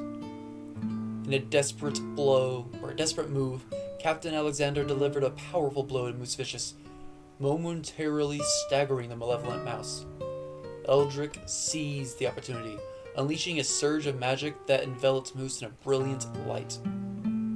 Your reign of darkness ends now, Eldric declared, his voice infused with determination. But as the light dissipated, Moose emerged unscathed, his malevolence seemingly impenetrable. He laughed cruelly, the sound echoing throughout the battlefield. Foolish mouse, Moose mocked, you cannot defeat me. Eldric's heart sank, but he refused to give in to despair. He had to find a way to end Moose's malevolence, even if it meant sacrificing himself. As the final confrontation reached its climax, Captain Alexander delivered one last powerful blow, aiming directly at Moose's heart. Eldric channeled the last of his strength into a surge of magic, reinforcing the attack with a burst of clairvoyant energy. For a fleeting moment, it seemed as if Moose Vicious might be defeated. But the malevolence within him was too strong, and he retaliated with a dark blast of energy, sending Captain Alexander sprawling into the ground. "No!" Eldric cried, his heart breaking at the sight of his fallen friend. With a renewed surge of malevolence, Moose Vicious lunged at Eldric, the malevolent axe raised high. Eldric closed his eyes, accepting his fate. But at the last moment, a burst of light engulfed Moose Vicious, his malevolent aura dissipating into the air. Eldric opened his eyes in surprise, witnessing the axe slipping from Moose's grasp. As the malevolent axe clattered to the ground, Eldric realized the source of the light. The spirits of those who had fallen victim to Moose's malevolence, seeking redemption and release. In that moment of clarity, Moose Vicious's cruel nature seemed to waver. His eyes met Eldric's, and for a fleeting moment, the malevolence seemed to subside. I can't control it," Moose whispered, his voice filled with remorse. "The darkness, it's consuming me." Eldric's heart ached with sorrow, but he knew the malevolence was too deeply ingrained in Moose's heart. The axe had corrupted him completely, leaving no hope for redemption. "Then it is time for this to end," Eldric said, his voice firm yet filled with sadness. With a heavy heart, Eldric channeled the last of his magic, directing a surge of energy towards Moose Vicious. The malevolent mouse's eyes widened in shock as the magic surrounded him. "No!" he cried, but it was too late. In a blinding flash of light, Moose Vicious disappeared, his malevolent essence consumed by the very darkness he sought to control. The corrupted horde fell to their knees, their malevolence vanishing as the axe's hold over them was broken. This is actually a really good end. Yeah, I agree. Was broken. In the aftermath of the final confrontation, the battlefield lay in ruin, a testament to the destruction caused by Moose Vicious's malevolence. It does seem to repeat malevolence a lot. Eldric grieved for the loss of his friend, Captain Alexander, whose sacrifice had been the catalyst for Moose's demise.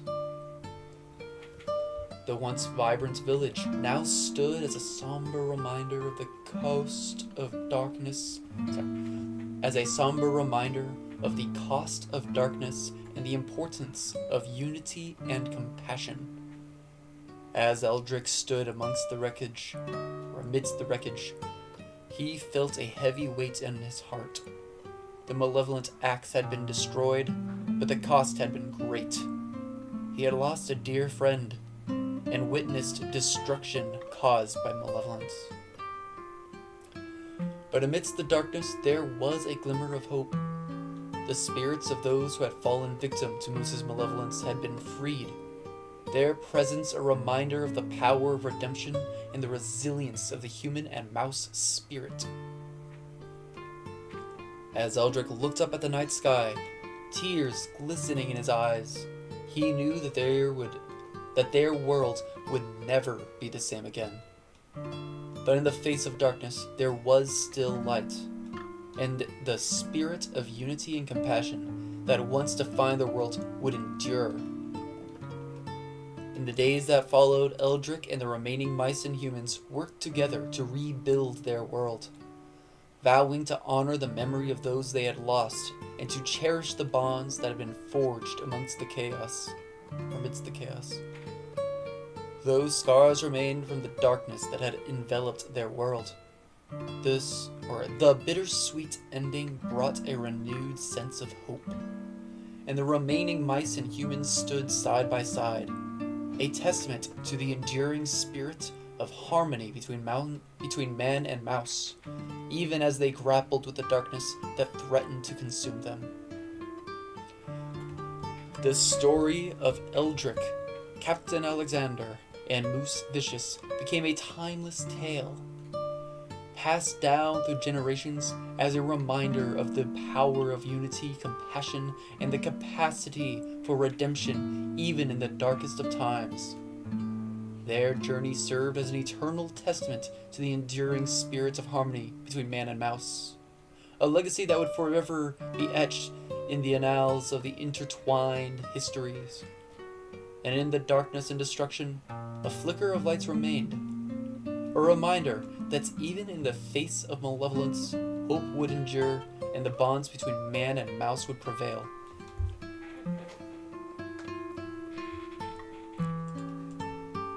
This is perfect.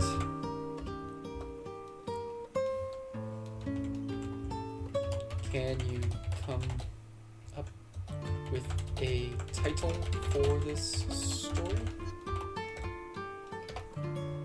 And let's go. This is where we're going to end it once I have this title. Title: Harmony's Descent. The Tale of Eldrick and the Malevolent Axe. Nah. Harmony Amidst Darkness. The Tale of Eldrick and Moose Vicious. Better. I'm gonna just say Harmony Amidst Darkness. I don't need the Tale of Eldrick and Moose Vicious. That was unbelievably... That was a beautiful story.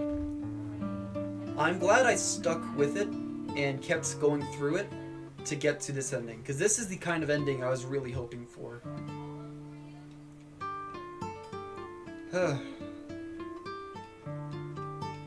I suppose I should start saying goodbye. Thank you all for joining me. To those of you who were here live, thank you so much for joining my live stream. You all mean so much to me. If you're here watching this as a VOD, thank you so much. I can't even begin to describe how much it means to me that you would take the time out of your day to watch my nonsense. If you want to see more of this kind of thing, let me know. Like in the comments. Make sure to like and subscribe. Join the Discord. We have an art event coming up. So, keep an eye out for that. And I guess I'll see you next time. Goodbye.